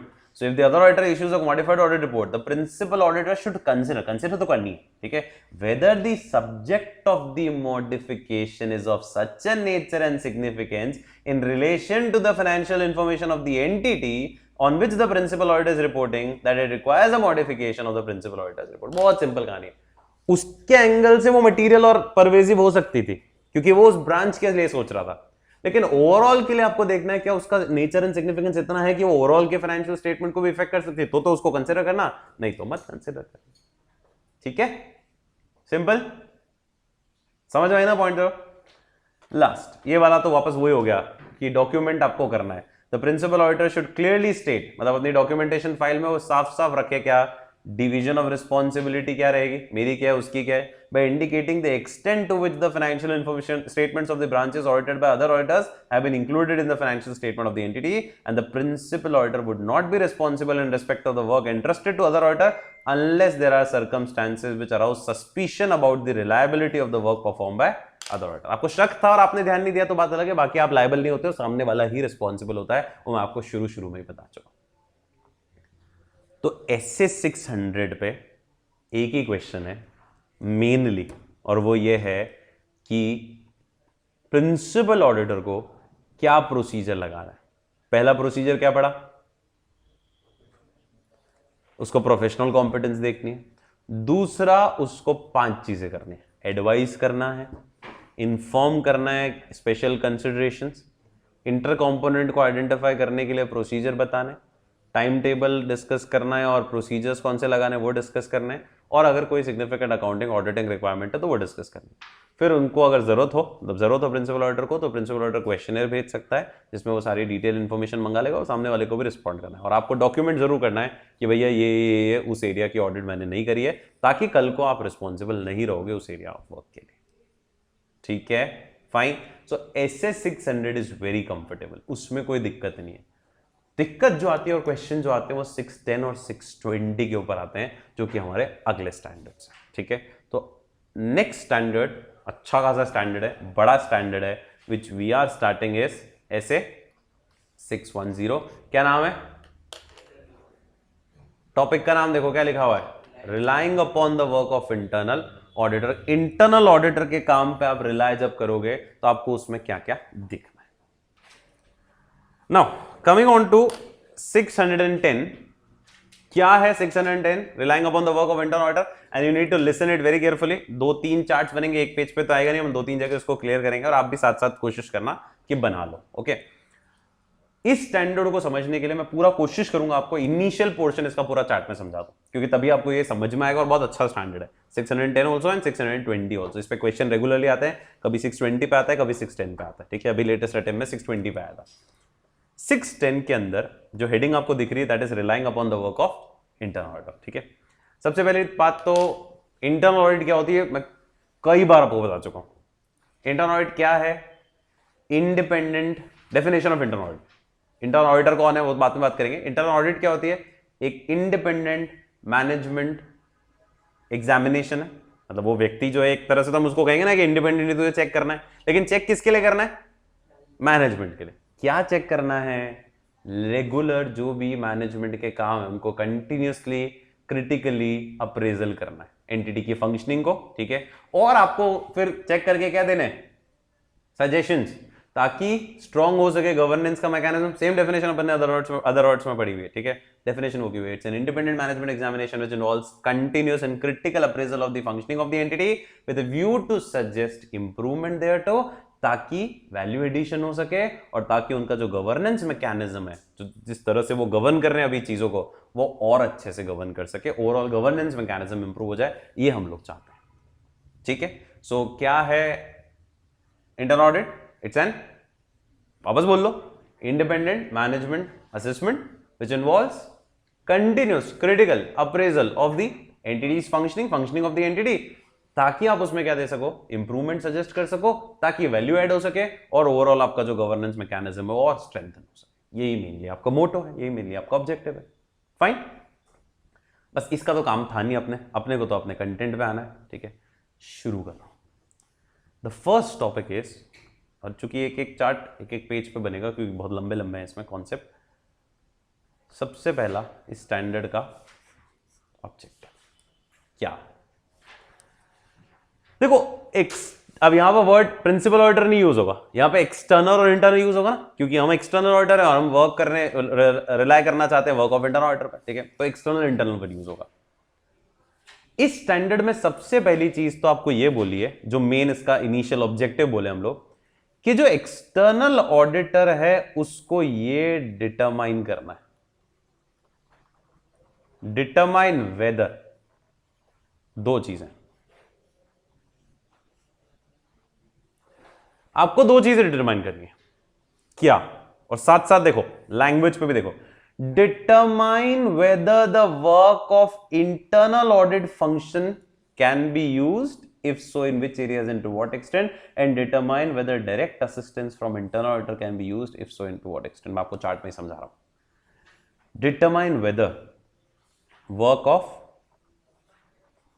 internal audit function, अब ये इसकी डेफिनेशन पढ़नी पड़ेगी, what is internal audit function, and दूसरा is determine whether direct assistance from internal auditor, ये ऑडिटर का बात कर रहा है। ठीक है, ये इंटरनल ऑडिट नहीं है, ऑडिटर की मदद लेने की बात कर रहा है। देखो दो तरीके होते हैं, एक तो जो इंटरनल कंट्रोल्स लगे हुए हैं उनको चेक करने के लिए इंटरनल ऑडिटर ने क्या कर रखा है, अपनी पॉलिसी प्रोसीजर बना रखी है कि ये इंश्योर करने के लिए कि यहाँ पे रिस्क मैनेजमेंट सही है, कंप्लायंसेस हो रहे हैं, सेफ गार्डिंग ऑफ एसेट है, जो भी इंटरनल ऑडिटर का काम होता है। हमें क्या उस फंक्शन के वर्क को यूज कर ले हम कि हाँ ये सही लग रहा है हमको, और या फिर हम क्या कर सकते हैं पता है, हम डायरेक्ट मदद ले सकते हैं किससे, इंटरनल ऑडिटर से। हम इंटरनल ऑडिटर को बोल सकते हैं ये काम तुम कर लो हमारे लिए, ये हम प्रोसीजर दे रहे हैं तुम कर लो। देखो दूसरा वाला हिस्सा इतना आसान नहीं है, क्योंकि उसके लिए फिर मैनेजमेंट से भी परमिशन लेनी पड़ेगी कि हमारे इंस्ट्रक्शंस को वो फॉलो करे। कौन, इंटरनल ऑडिटर के। हम जो प्रोसीजर उसको दे रहे हैं वो लगा के और हमें वापस रिपोर्ट कर दे, ठीक है। तो direct assistance from internal auditor समझ में आया कि हमारे इंस्ट्रक्शंस को वो फॉलो करे, हमारे सुपरविजन में वो काम करे, जबकि टेक्निकली वो अलग बंदा है ना। दोनों सेम हो सकते हैं क्या? अरे बोलो ना, दोनों सेम हो सकते हैं क्या? नहीं, दोनों तो वैसे भी सेम नहीं हो सकते। तो that is a separate audit form and this is a separate audit form, ठीक है। दोनों फॉर्म अलग अलग, एबीसी एंड एसोसिएट है, वो एक्सवाईजेड एंड एसोसिएट्स है। एबीसी एंड एसोसिएट ऑर्डर दे रही है एक्सवाईजेड एंड एसोसिएट्स को ये करो, करेगा क्या एक्सवाईजेड? नहीं, क्योंकि उसको स्कोप में ही नहीं है। बोले मेरे को तो मैनेजमेंट ने अपॉइंट किया, आप कहां से ऑर्डर देने वाले हो? तो direct assistance from internal auditor मिल सकती है, लेकिन पहला वाला तो हमेशा ऑप्शन हमेशा खुला है, you can use the work of internal audit function. दोनों में कॉमन लाइन लिख रहा हूं, वेदर, वापस देखो क्या लैंग्वेज है। सबसे पहले आपको ये डिसाइड करना है, चार्ट के लिए मैं टाइम दे दूंगा, सुनना ध्यान से, डिटरमाइन वेदर, ठीक है। सुनोगे तो समझ में आएगा, फिर चार्ट को मैं टाइम दे दूंगा, आराम से आप बना लेना, ठीक है। So you have to determine whether work of internal audit function can be used, or you have to determine whether direct assistance from internal auditor can be used. दोनों में ही अगर यूज करना चाहते हो, if yes I want to use, तो कौन से areas में आप इंटरनल ऑडिटर पर रिलाय कर सकते हो या डायरेक्ट असिस्टेंस ले सकते हो, और second is to what extent, up to what extent you can rely. क्योंकि आप 100% भी बहुत ज्यादा रिलाय मत कर लेना, ठीक है, आपको भी मेहनत करनी ही करनी है। तो पहला पॉइंट साथ साथ अगर आप देखोगे, चार्ट आपके लिए बन रहा है, साथ साथ बनाता जा रहा हूं, पर मैं साथ साथ लॉजिक भी समझा रहा हूं, नहीं तो क्या एक साथ बना दूंगा फिर इसमें चक्कर पड़ेगा, क्योंकि इसमें कनेक्टेड है लॉजिक्स बहुत सारे। सुनना, पहला पॉइंट क्या है, external auditor needs to determine whether the work of internal audit function और direct assistance from internal auditor can be used, if so in which areas and to what extent. समझ में आया? अब मैं आता हूं पहले हिस्से पे। पहला हिस्सा कौन सा था? I have to determine whether, पहला हिस्सा कौन सा था? I have to determine, I am an external auditor, I have to determine whether the work of internal audit function can be used. अच्छा एक काम करते हैं, पहले डेफिनेशन पढ़ लेते हैं, इंटरनल ऑडिट फंक्शन क्या होता है। नीचे देखो, ये इंटरनल ऑडिट फंक्शन मतलब it involves assurance and consulting act. भाई इंटरनल ऑडिटर का काम क्या होता है? अश्योरेंस देना, कंसल्ट करना, सजेशन देना, काय के लिए? To evaluate and improve the effectiveness of entity's activity. जो ऊपर अपन ने डेफिनेशन पढ़ी ना, भाई इंटरनल ऑडिटर का काम क्या होता है? सजेस्ट करना और एश्योर करना एंटिटी को कि तुम्हारी जो एक्टिविटीज हैं, कौन सी activities? Relating to governance, risk management and internal control, वो सही है कि नहीं है, और उसमें कहीं कोई सुधार की गुंजाइश है क्या। अब इंटरनल कंट्रोल के अंदर वापस आता है इंटरनल कंट्रोल का evaluation, examination, reviewing the operating activity, reviewing of compliance and laws and regulation, that is fine. अपने लिए तो यहां तक भी बहुत है। इंटरनल ऑडिट फंक्शन समझ रहे हो? इंटरनल ऑडिट फंक्शन मतलब इंटरनल ऑडिटर ने जो पॉलिसीज एंड प्रोसीजर्स लगा रखे to provide an assurance to the management कि तुम्हारी जो एक्टिविटीज हैं गवर्नेंस की, डेफिनेशन में भी तो था गवर्नेंस को स्ट्रेंथन करना, गवर्नेंस की, रिस्क मैनेजमेंट की, कंट्रोल से रिलेटेड तुम्हारे जो काम है, इंटरनल कंट्रोल जो तुमने लगा रखा है वो सही चल रहा है और नहीं चल रहा है तो मैं कंसल्ट करूंगा कि सुधारो इसको। ये इंटरनल ऑडिट फंक्शन है, मतलब इंटरनल ऑडिटर की जो पॉलिसीज एंड प्रोसीजर है।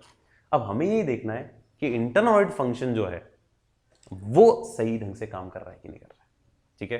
क्या मैनेजमेंट ने कोई दबाव तो नहीं डाल रखा है उस इंटरनल ऑडिटर के ऊपर कि वो ढंग से काम नहीं कर रहा है, ठीक है। तो ये पहला पॉइंट है, और इसीलिए बी पॉइंट अब ये बोल रहा है if you are using the work of internal audit function, आपको ये डिटरमाइन करना है whether that work is adequate for your audit और नॉट। तो मैं अगर इस चार्ट को कंटिन्यू करूं, इस वाले हिस्से को,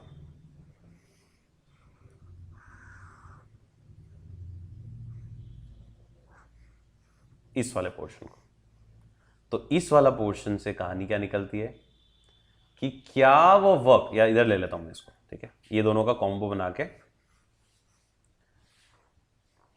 क्या वो वर्क मेरे लिए एडिक्वेट होगा कि नहीं होगा, और फिर एडिक्वेट होगा कि नहीं होगा उसके आगे कहानी और बढ़ेंगे, ठीक है। और अगर इधर वाली बात करें, किधर वाली, डायरेक्ट असिस्टेंस आप ले रहे हो, अगर आप डायरेक्ट असिस्टेंस लेना चाहते हो इंटर्न ऑडिटर से ले सकते हो, क्या कोई दिक्कत थोड़ी है, लेकिन उसमें शर्त ये रहेगी कि वो इंटर्न ऑडिटर मेरे सुपरविजन में काम करेगा, मेरे डायरेक्शन में काम करना चाहिए, मैं उसके काम को रिव्यू करूंगा, तो ही तो मैं उससे डायरेक्ट मदद ले पाऊंगा, बाकी डायरेक्ट असिस्टेंस कैसे ले पाऊंगा, ठीक है। तो इसमें देखो कंटेंट आ गया, if you are using internal auditor to provide direct assistance, whether you have appropriately directed, supervised and reviewed their work, तो क्या चाहिए इसमें, direction, supervision, and the most important word is क्या आपने उनके काम को रिव्यू किया कि नहीं किया बिफोर टेकिंग डायरेक्ट असिस्टेंस, ठीक है। ये 3 पॉइंट इसके अंदर, फाइन। इसमें वापस फर्दर कहानी चलेगी, समझ आया, क्लियर है, ठीक है, पक्का, श्योर। अब मैं कहानी को आगे ले जा रहा हूं, ठीक है, मैं नेक्स्ट चार्ट पे जा रहा हूं, चार्ट में वापस ले आऊंगा आप लोगों के लिए, ठीक है। लॉजिक समझ में आ रहा है, वापस बोल रहा हूं, क्या बोल रहे हैं, ताकि आपको भी एक बार स्ट्रक्चर पता चलेगा तो आप डायग्राम उसी हिसाब से सेट करना, मेरे पास तो जगह इतनी है, मैं उतना बना रहा हूं, ठीक है। ऐसे 610 क्या कह रहा है, ऑब्जेक्टिव क्या है, the external auditor needs to determine, what he needs to determine, whether the work of internal audit function can be used, if so, if in which areas and to what extent, or whether direct assistance from internal auditor can be used, if so, in which areas and to what extent. Now if you're thinking of using the work of internal audit function, you have to determine whether that work is adequate for the purpose of your audit. And second, if you are taking direct assistance from internal auditor, then you have to appropriately direct, supervise and review the work. Fine. अब आगे की कहानी देखो, आगे की कहानी है यहां से, ये वाला कौन सा हिस्सा आ रहा है, वापस एडिक्वेसी वाला, कि मेरे को ये पता करना है कि इंटरनल ऑडिटर का वर्क मेरे लिए एडिक्वेट होगा कि नहीं होगा, तो उसके लिए कुछ 3 पॉइंट और 1 पॉइंट नीचे से भी लेंगे बाद में अपन, ठीक है। वे दोनों मर्ज करेंगे, दोनों पैराग्राफ को अपन, ठीक है। सुनना ध्यान से, सुनना मेरी बात को ध्यान से, ठीक है। और चार्ट में भी आना चाहो तो चार्ट में भी आ जाओ, ठीक है। मैं चार्ट को नेक्स्ट चार्ट में लेके जा रहा हूं। द नेक्स्ट चार्ट इज, इधर वाला हिस्सा पहले शुरू कर रहे हैं, कौन सा, एडिक्वेट वाला। क्या इंटरनल ऑडिट फंक्शन मेरे लिए एडिक्वेट है कि नहीं है, तो उसके लिए क्या क्या पॉइंट मुझे देखने हैं, ठीक है। पहला, whether that work is adequate for my purpose or not, internal audit function, उसके लिए मुझे देखना है इंटरनल ऑडिटर का जो ऑर्गेनाइजेशन स्टेटस है, प्लस इंटरनल ऑडिट फंक्शन के यहां पर जो पॉलिसीज एंड प्रोसीजर्स लगे हुए हैं, whether they are supporting the objectivity or not. Objectivity बोले तो क्या होता है, ऑब्जेक्टिविटी जो पढ़ते हो ना, इंटीग्रिटी, ऑब्जेक्टिविटी, इंडिपेंडेंस। ऑब्जेक्टिविटी मतलब बायसनेस नहीं होगी, आप निष्पक्ष तरीके से काम कर सकते हो। मैं आपको लॉजिक समझा रहा हूं, सुनना। इंटरनल ऑडिट डिपार्टमेंट जो होगा वो कौन से लेवल पे होना चाहिए, मिडिल, टॉप, बॉटम, टॉप पे। पहले भी बहुत पहले कभी डिस्कशन किया था, टॉप पे क्यों होना जरूरी है, ताकि वो सबको कवर कर सके नीचे तक और उसके ऊपर कोई इन्फ्लुएंस ना कर सके। अगर वो मिडिल पे होगा तो टॉप वाला तो आराम से इन्फ्लुएंस कर देगा, इंटरनल ऑडिटर क्या देखेगा फिर टॉप वाले में गड़बड़ होगी तो ऑर्गेनाइजेशन स्टेटस भी आपका ऐसा है कि नहीं है, प्लस पॉलिसीज और प्रोसीजर्स जो आप लगा रहे हो वो ऐसे होने चाहिए जो सपोर्ट करे ऑब्जेक्टिविटी को, इंडिपेंडेंस को, दबाव ना डाले, तो हम इंटरनल फंक्शन पर रिलाय करेंगे, नहीं तो फिर मतलब ही नहीं, वो एडिक्वेट ही नहीं हमारे ऑडिट के लिए, ठीक है। दूसरा,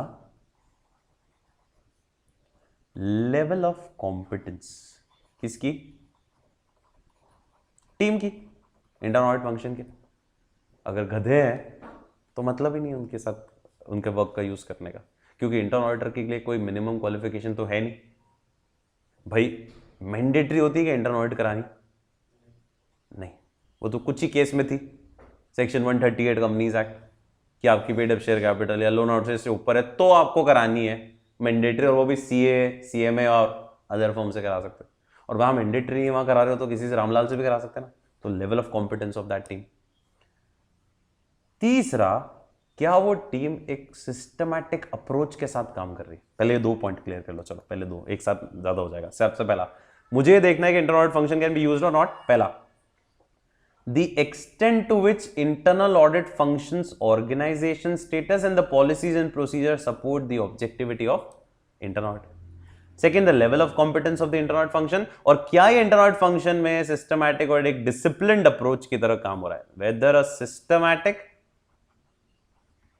whether a disciplined approach has been followed or not, including उस ऑडिट फर्म ने भी, उस इंटरनल ऑडिट में भी क्या है, क्वालिटी पे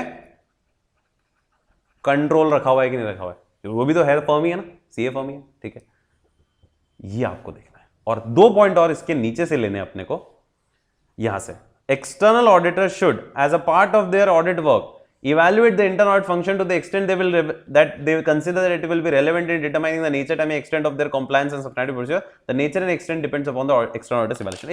एक और बात बता देता हूं, इस लाइन से अपने को इतना इंपैक्ट नहीं, अपने लिए तो अपना एक पूरा अलग ही चार्ट बन रहा है, उसी का कंटेंट अपने को याद रखना है, ठीक है। ये जो इंटरनल ऑडिट फंक्शन पे मैं क्यों रिलाय करना चाहता हूं, शुरू से बोल रहा हूं मैं, क्या कि why the external auditor wants to rely on internal audit function. नहीं करे तो क्या चाहता है, इसलिए करता है ताकि वो अपनी nature, timing, extent of other audit procedure उसके अकॉर्डिंगली डिसाइड कर सके कि अगर ये ठीक है तो मेरे नेचर, टाइमिंग, एक्सटेंट मुझे कम लगाने पड़ेंगे। अब nature, timing, extent depends upon external auditors evaluation of, कि ये जो पर्टिकुलर मैं इंटरनल ऑडिट फंक्शन देख रहा हूं ना, इसमें लेवल ऑफ कॉम्पिटेंस वाला सेम पॉइंट है, organization status, policy, procedure same point है, और ये 2 एक्स्ट्रा है कि भाई रिस्क कितनी है वहां पे और अमाउंट ऑफ जजमेंट कितना इन्वॉल्व है। अगर बहुत ज्यादा जजमेंट बेस्ड काम हो रहा है कहां पर, ऑर्गेनाइजेशन के अंदर, ठीक है, तो उस केस में फिर मेरे को कम ही रिलाय करना है किसके ऊपर, इंटरनल ऑडिट फंक्शन के ऊपर। तो हम एक काम करेंगे, हमारे लिए दोनों मर्ज करेंगे हम लोग टॉपिक, कौन से वाले, ये वाला और नेक्स्ट वाला, कि क्या इंटरनल ऑडिट फंक्शन मेरे लिए एडिक्वेट है कि नहीं है। तो ये देख लो कि ये वाला पॉइंट, ये वाला पॉइंट, ये वाला पॉइंट, और ये देख लो कि उस इंटरनल ऑडिट फंक्शन जिन एरिया में लग रहा है उन एरिया में risk of material misstatement कितनी है, और उन एरियाज में अमाउंट ऑफ जजमेंट इन्वॉल्व कितना है। बहुत ज्यादा जजमेंट है, बहुत ज्यादा रिस्क है, तो फिर आपको अपना नेचर, टाइम, एक्सटेंट तो बढ़ाना ही पड़ेगा, ठीक है, चेकिंग करने के लिए कंट्रोल्स को। फिर आप रिलाई नहीं कर सकते बहुत ज्यादा इंटरनल ऑडिट फंक्शन के ऊपर, ठीक है। ये 4 चीजों से आपको एडिक्वेसी पता चल जाएगी। तो मेरा चार्ट कौन सा आगे कंटिन्यू किया अपन ने, थर्ड वाला कंटिन्यू किया, और थर्ड वाले के अंदर अपन ने क्या देख लिया था, ठीक है, थर्ड वाले के अंदर अपन ने ये हिस्सा देख लिया था। तो ये इसको कंटिन्यू करके हम ले गए नेक्स्ट पेज पे, फाइन। तो एक बार आप इतना तक कवर करो, नहीं तो बहुत ज्यादा हो जाएगा एक्सटेंडेड फॉर्म में, ठीक है। यहां तक आप कवर करो, पहले ये वाला पोर्शन कवर करो, फिर एडिक्वेसी के लिए मैं नेक्स्ट चार्ट बताता हूं और फिर उसके आगे बढ़ते हैं। है मस्त standard and it's a new version of 610।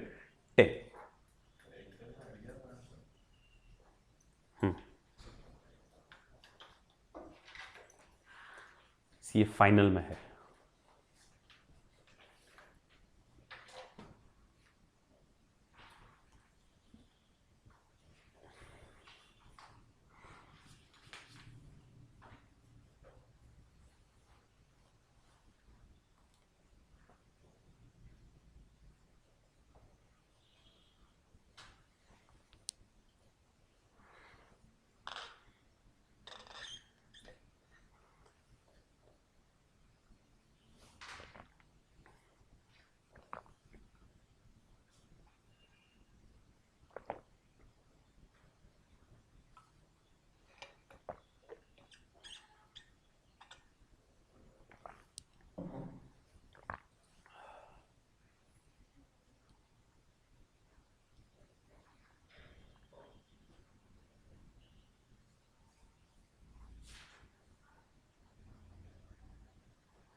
हो गया?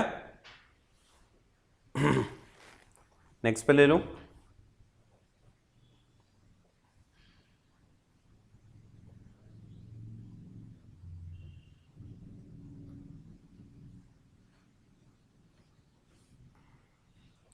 एडिक्वेट लिख लो।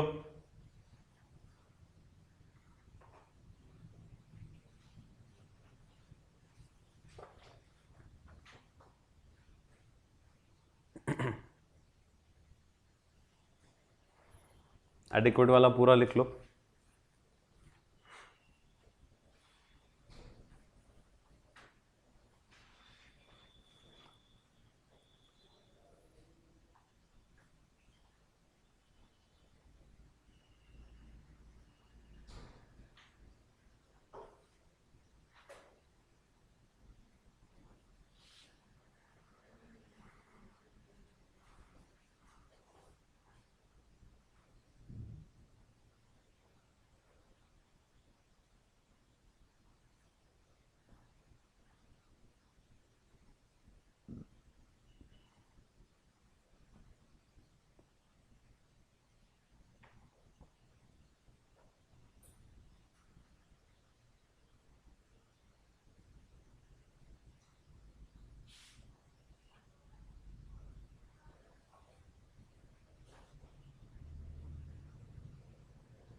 Amount of judgement involve.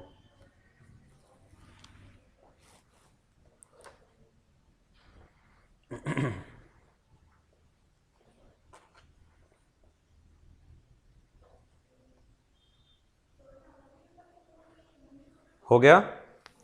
So adequacy हम लोगों ने देख ली है ना। तो अब मैं वापस आपको ले चल रहा हूं नोट्स के ऊपर, बुक के ऊपर। देखो अपन ने क्या क्या पढ़ लिया है अभी तक। पहला हिस्सा डिस्कस कर लिया कि सर अगर आप ये चाह रहे हो, एक्सटर्नल ऑडिटर ये चाह रहा है कि the work of internal audit function can be used, then he has to determine in which areas and to what extent.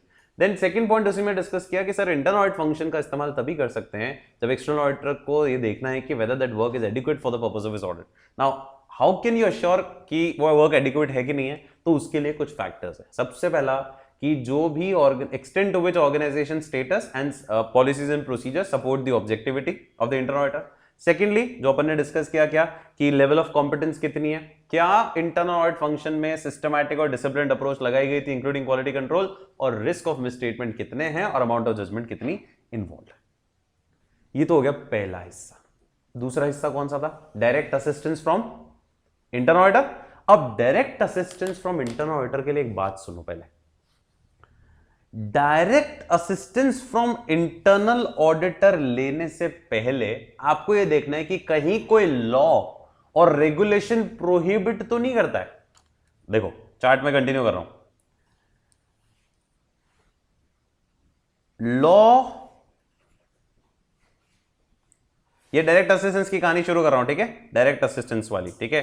So direct assistance from internal auditor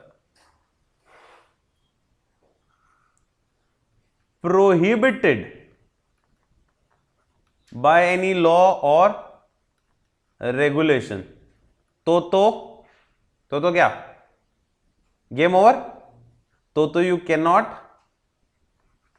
take direct assistance. So external auditor can not take direct assistance अगर law prohibit करता है। लेकिन no prohibition in any law, क्योंकि law prohibit भी कर सकता है independence बचाने के लिए। भाई कल को कंपनीज एक्ट में आ जाए कि आप डायरेक्ट असिस्टेंस नहीं ले सकते इंटरनल, क्योंकि आपके सुपरविजन में वो क्यों काम करेगा, ठीक है? आपकी इंडिपेंडेंस हर्ट हो जाएगी, तो फिर मना कर दिया। लेकिन अगर कोई प्रोहिबिशन नहीं है तो you can take direct assistance, you can take direct assistance and you need to check two things there. One, कहीं उस इंटरनल ऑडिटर की ऑब्जेक्टिविटी पे कोई खतरा तो नहीं है। एग्जिस्टेंस और अगर है तो significance of threat to objectivity of internal order. कहीं उसके ऊपर मैनेजमेंट ने कोई दबाव तो नहीं डाल रखा है तो फिर मेरे को मतलब ही नहीं उस पर डायरेक्ट असिस्टेंस लेने का। और दूसरा उसकी वही देखनी क्या, लेवल ऑफ कॉम्पिटेंस। ठीक है, समझ में आया ये पॉइंट? भाई डायरेक्ट असिस्टेंस मुझे लेना है, ठीक है जाओ, पर ये देख लो लॉ में मना तो नहीं कर रखा है, कर रखा है तो फिर रहने तो फिर ले नहीं सकते, नहीं कर रखा है तो फिर तुम दो चीजें देखना एक बार इनिशियली, क्या उस इंटरनल ऑडिटर की ऑब्जेक्टिविटी के ऊपर कोई खतरा तो नहीं, और अगर है छोटा मोटा हो तो चलेगा, सिग्निफिकेंट तो नहीं, और दूसरा लेवल ऑफ कॉम्पिटेंस। ये यहां तक कॉपी करो आगे, फिर मैं आगे पॉइंट पे आता हूं, फिर सेक्शन 4-5 पे लेके आता हूं मैं आपको। अब ये डायरेक्ट असिस्टेंस वाली कहानी शुरू हो गया उस हिस्से वाली, अभी और है, एक और पॉइंट आएगा इसके अंदर, 2 पॉइंट और आएंगे। एक बार ये कॉपी कर लो आप लोग।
लिखा?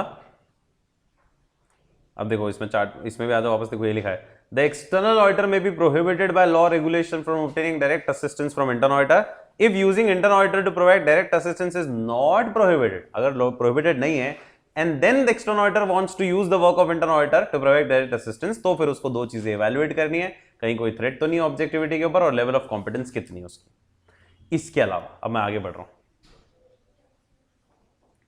इसके अलावा अब क्या करना है पता है, इसी को कंटिन्यू कर रहा हूं। आपको external auditor needs to obtain WR,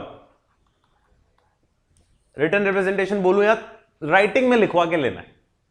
जब आप डायरेक्ट असिस्टेंस लेने की कोशिश कर रहे हो ना इंटरनल ऑडिटर से, तो आपको राइटिंग में लिखवा के लेना है 2 चीजें 2 लोगों से। पहला तो लिखवा के लेना है मैनेजमेंट से, जिसको यहां पर authorize representative of the entity बोला है, और दूसरा इंटरनल ऑडिटर से भी लिखवा के लेना है। चूंकि देखो मेरे दिशा के अनुसार वो काम करेगा, ठीक है, तो मुझे दोनों से लिखवाना है। मैनेजमेंट से क्या लिखवाना है? मैनेजमेंट से लिखवाना है कि तुम उसको क्या दो, परमिशन दो कि वो मेरे इंस्ट्रक्शंस को फॉलो करे, और तुम बीच में टांग नहीं अड़ाओगे जब वो मेरे इंस्ट्रक्शंस को फॉलो कर रहा होगा। तो इसको क्या बोलना था? 2 चीजें बोलनी है कि मैनेजमेंट से क्या लिखवा के लेना है, एक तो तुम अलाउ करोगे किसको, इंटरनल ऑडिटर को, to follow external auditor's instructions, और दूसरा तुम क्या नहीं करोगे, शैल नॉट इंटरवीन उन कामों में जो वो मेरे लिए कर रहा होगा। और इंटरनल ऑडिटर से क्या लिखवाना है? 2 चीजें। क्या लिखवाओगे इंटरनल ऑडिटर से? एक तो क्या लिखवाना है कि तू, अगर तेरे ऊपर कोई खतरा आ जाए, मैनेजमेंट दबाव डाल रहा हो, तो तू मुझे क्या कर देगा, इन्फॉर्म कर देना। और एक और क्या लिखाओगे इंटरनल ऑडिटर से, कि तू ये इंस्ट्रक्शंस फॉलो करेगा जो मैं बता रहा हूं, तू मानेगा उसको, ठीक है। तो इसमें दो चीजें, इसमें देखो दो चीजें क्या लिखी है। एक तो पहले देखो क्या लिखा है, from authorize representative of the entity, मतलब मैनेजमेंट से क्या लिखवाना है, एक तो अलाउ करोगे आप उसको इंस्ट्रक्शन फॉलो करने देना, और दूसरा एंटिटी इंटरवीन नहीं करेगी। दूसरा इनसे क्या लिखवाना है इंटरनल ऑडिटर से, एक तो तुम मेरे इंस्ट्रक्शन को फॉलो करोगे और मेरी बातें कॉन्फिडेंशियल रखोगे, जो मैं तुम्हें बोलूंगा कि उसको नहीं बतानी नहीं बताओगे, और दूसरा अगर तुम्हारे ऊपर कोई थ्रेट हो तो मुझे इन्फॉर्म कर देना। इधर भी देख लेते हैं, कीप सर्टन इंफॉर्मेशन कॉन्फिडेंशियल, जो जरूरी होगी वो, और दूसरा इंफॉर्म कर देना if any threat to objectivity, अगर तुम्हारी ऑब्जेक्टिविटी के ऊपर कोई खतरा है तो तुम मुझे इंफॉर्म कर देना। ये आपको उनसे लिखवाना है। क्लियर? ठीक है, तो ये भी लिख लो एक बार, ताकि हमारा ये जो बेसिक पोर्शन है खत्म होता है। फिर एक पॉइंट और है, एक पॉइंट और देख लो। चलो एक काम करो, वो अपने को रीड ही करना है वैसे भी। अभी अभी वही वाला चल रहा है, कौन सा? Direct assistance from internal auditor. ये वाला पैराग्राफ अभी छोड़ दो, नीचे आ जाओ। Direct assistance from internal auditor जब आप ले रहे हो ना, तो मैं अपन ने शुरू में क्या लिखा था कि आपको उसको क्या करना है, डायरेक्ट सुपरवाइज और उसके काम को रिव्यू जरूर करना। जब आप रिव्यू की बात करते हो ना, तो रिव्यू क्या क्या करना है आपको, इंटरनल ऑडिटर के किन चीजों को रिव्यू करना है? बहुत सिंपल है। पहला, क्या इंटरनल ऑडिटर ने भी अपने जो काम किए वो प्रॉपर प्लानिंग के साथ किए, और इंटरनल ऑडिटर के जो टीम थी, असिस्टेंट्स थे, क्या इंटरनल ऑडिटर ने उनको प्रॉपर्ली सुपरवाइज किया, उनके काम को रिव्यू किया और हर चीज डॉक्यूमेंट करी कि नहीं करी? मतलब इंटरनल ऑडिटर का काम भी ढंग का होना चाहिए ना, वो भी प्रॉपर प्लानिंग के साथ कर रहा है, उसने भी अपने असिस्टेंट्स को काम सौंपा है तो उनको वो ढंग से सुपरवाइज कर रहा है, कंट्रोल कर रहा है, रिव्यू कर रहा है। क्या इंटरनल ऑडिटर ने सफिशिएंट अप्रोप्रिएट एविडेंस इकट्ठे किए थे जिसके बेसिस पे वो कंक्लूजन ड्रॉ कर रहा है? क्या जो इंटरनल ऑडिटर ने कंक्लूजन ड्रॉ किया वो अप्रोप्रिएट है कि नहीं सर्कमस्टांसेस के हिसाब से? और चौथा, क्या इंटरनल ऑडिटर ने अगर कोई एक्सेप्शनल या अनयूजुअल मैटर डिस्क्लोज किया था, किसको डिस्क्लोज किया होगा? इंटरनल ऑडिटर ने मैनेजमेंट को। तो क्या मैनेजमेंट ने वो मैटर को प्रॉपर्ली रिजॉल्व किया है? तभी मैं डायरेक्ट असिस्टेंस ले पाऊंगा ना। अगर इंटरनल ऑडिटर की कोई वैल्यू ही नहीं ऑर्गेनाइजेशन में, उसकी बात को सुना ही नहीं जा रहा है, या इंटरनल ऑडिटर गधा है, उसके सफिशिएंट अप्रोप्रिएट एविडेंस के बिना ही वो कंक्लूजन ड्रॉ कर रहा है, ठीक है, तो फिर मेरे को इंटरनल ऑडिट फंक्शन ना इंटरनल ऑडिटर पर रिलाय कर। ठीक है, तो ये रिव्यू वाला क्वेश्चन ही अलग हो गया। इसके लिए दोनों के बीच में लगातार क्या होता रहना चाहिए, एक्सटर्नल इंटरनल ऑडिटर के बीच में कोऑर्डिनेशन और कम्युनिकेशन। ठीक है, और फिर ये एक सेपरेट क्वेश्चन है जो अपन अभी डिस्कस करेंगे। लास्ट पॉइंट तो ये बोल रहा है, एक्सटर्नल ऑडिटर यहां पे भी क्या कर देगा, हर चीज डॉक्यूमेंट। ठीक है, कि मैंने रिलाय किया इंटरनल ऑडिटर फंक्शन पे एडिक्वेट मानते हुए, ठीक है, ये ऑडिट प्रोसीजर मैंने परफॉर्म किए थे उस वर्क के ऊपर, जो भी अपन ने ऊपर पढ़ा वो डॉक्यूमेंट करना। और ये क्वेश्चन एक थोड़ा सा अलग है, इसको अपन वापस डिस्कस करेंगे। अभी एक बार आप वो चार्ट कंप्लीट कर लो, ठीक है, तो हमारा चार्ट पोर्शन एक बार कंप्लीट हो जाएगा, फिर खाली पढ़ना ही बाकी रहेगा। ये उसी का पॉइंट है, किसका, कि जब आप डायरेक्ट असिस्टेंस ले रहे हो ना इंटरनल ऑडिटर से, तो उसमें आपको उनसे क्या लिखवाना है। तो ऑथराइज रिप्रेजेंटेटिव, ये मैनेजमेंट की जगह उन्होंने जो वर्ड यूज किया हुआ है ऐसे के अंदर वो क्या लिखा हुआ है, authorize representative of the entity, जो भी ऑथराइज बंदा होगा उससे ये लिखवाना है। और इंटरनल ऑडिटर से दो चीजें लिखवानी, कि एक मैं तुझे जो बोलूंगा चीजें कॉन्फिडेंशियल रखना, वो तो कॉन्फिडेंशियल रखेगा, और इन्फॉर्म कर देना अगर तेरे ऊपर कोई खतरा मंडरा रहा हो, ऑब्जेक्टिविटी के ऊपर मैनेजमेंट दबाव डाल रहा हो, तो तू हमको इन्फॉर्म कर देना उस चीज के बारे में, वो उनसे लिखवाना है अपने को। ये आप पूरा का पूरा कॉपी कर लो।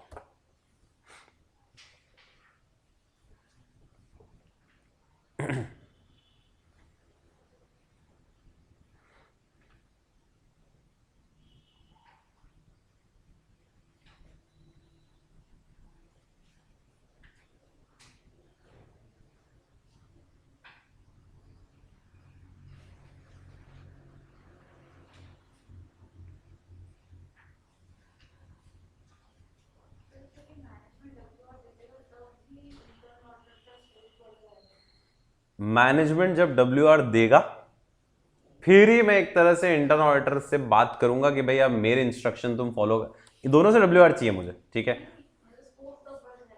इंटरनल ऑडिटर का स्कोप बढ़ जाएगा, क्योंकि उसको मैनेजमेंट इंस्ट्रक्शंस तो फॉलो करने ही करने, प्लस एक्सटर्नल ऑडिटर के इंस्ट्रक्शंस भी फॉलो करने पड़ेंगे।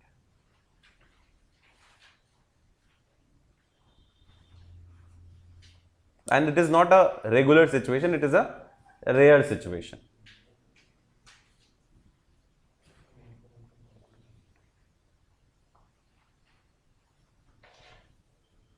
ठीक है।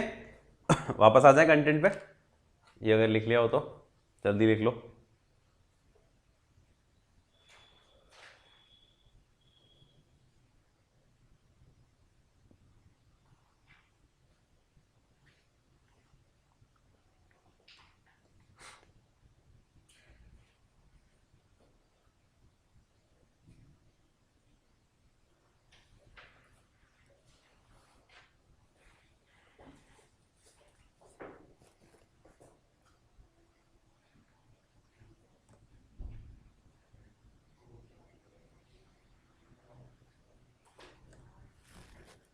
Quickly quickly.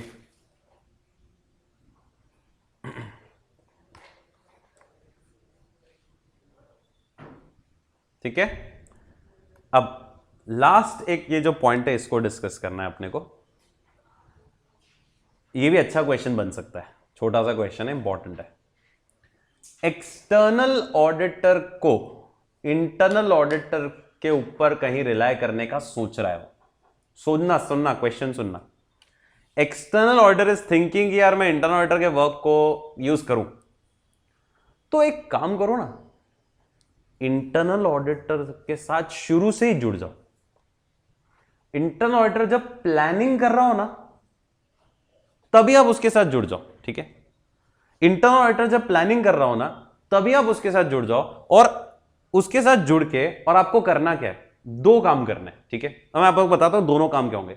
पहला काम तो उसको यह करना है कि आप इंटरनल ऑडिटर के साथ बैठ के बात करो कि भाई तेरे काम का इस्तेमाल मैं करने वाला हूं, I am planning that I want to use your work, so मैं शुरू से ही तुझे बता देता हूं कि मेरे को कितना तेरी हेल्प चाहिए होगी। अब वो शुरू से कैसे बताओगे आपको उसकी कितनी हेल्प चाहिए, तो वो कुछ पॉइंट्स हैं यहां पर। तो लास्ट क्वेश्चन है हमारा इसके अंदर जो अपने को फिनिश करना है। तो क्या लिखा है देखो, इसका पहले लाइन तो अगर इग्नोर कर सकते हो तो कर सकते हो। External auditor must ascertain the internal auditors tentative plan for the year and discuss it with them. भाई उसने भी तो प्लान बनाया होगा इस साल की ऑडिट करने का, आप उसके साथ बैठ के डिस्कस कर लो tentative plan and discuss it with them at an early stage to determine areas where they could consider relying upon the work of internal auditor. And this is the question, in discussing the planned use of their work with the internal audit function, ठीक है, it may be useful to address the following। क्या क्या address करना है, timing क्या रखनी है उस वर्क की, नेचर ऑफ वर्क परफॉर्म्ड। भाई आप शुरू में ही एक बार डिस्कशन कर लो, timing, nature of work perform, कितना coverage, materiality of the assertion और परफॉर्मेंस मटीरियलिटी अगर याद हो पढ़ना पड़ा था अपन ने, कौन सा मेथड ऑफ सैंपल सिलेक्शन वो यूज करने वाला है, डॉक्यूमेंटेशन क्या क्या रखना होगा उसको, ठीक है, और उसके रिव्यू और रिपोर्टिंग प्रोसीजर क्या क्या होंगे।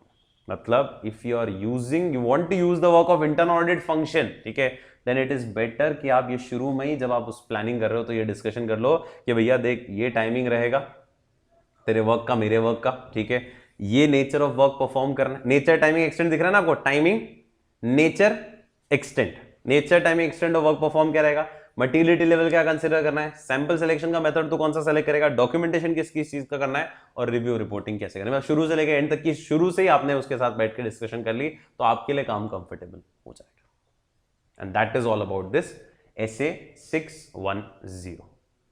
क्या था SA 610, वापस बोल रहा हूं, इजी था। 610 क्या कहता है, 610 कहता है external auditor need to determine whether the work of internal audit function can be used and whether direct assistance from internal auditor can be taken। अगर आप एडिक्वेट मान रहे हो इंटरनल ऑडिट फंक्शन को तो आप उससे यूज कर सकते हो। और एडिक्वेट कैसे होगा, organization status, policy, procedure support करनी चाहिए ऑब्जेक्टिविटी को, level of competence, systematic discipline approach and risk assessment, risk of misstatement और अमाउंट ऑफ जजमेंट इन्वॉल्व।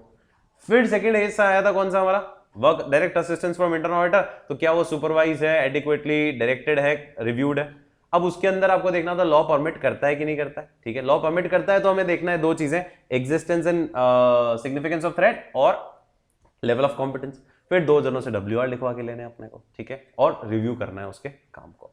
समझ में आया, क्वेश्चन इसमें कोई है क्या, एक क्वेश्चन है, देख लेते हैं जल्दी से इसको।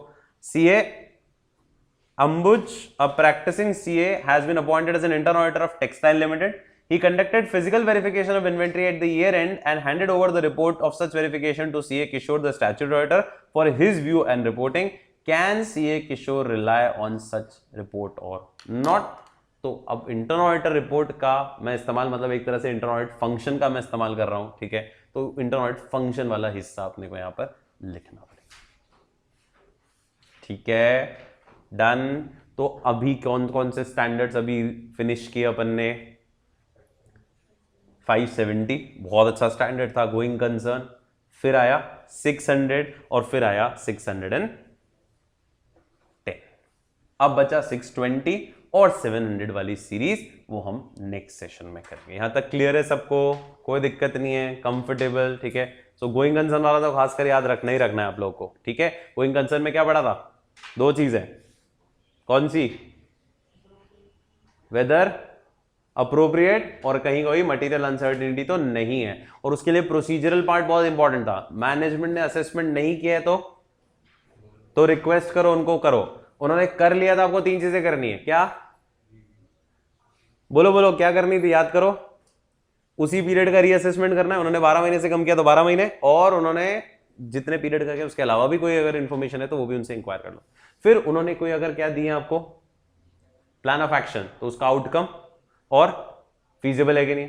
कैश फ्लो फोरकास्ट है तो दो चीजें देखनी थी उसमें, उसका अजम्पशन जो लिया उसके लिए सपोर्ट, और जो सोर्स डेटा लिया वो रिलायबल है कि नहीं। और फिर एडिशनल डेटा मिला है और फिर WR आ जाता। डन। वो इंपॉर्टेंट था। 600 फिर आया और 610 भी हमने कंप्लीट किया। ओके, चलो।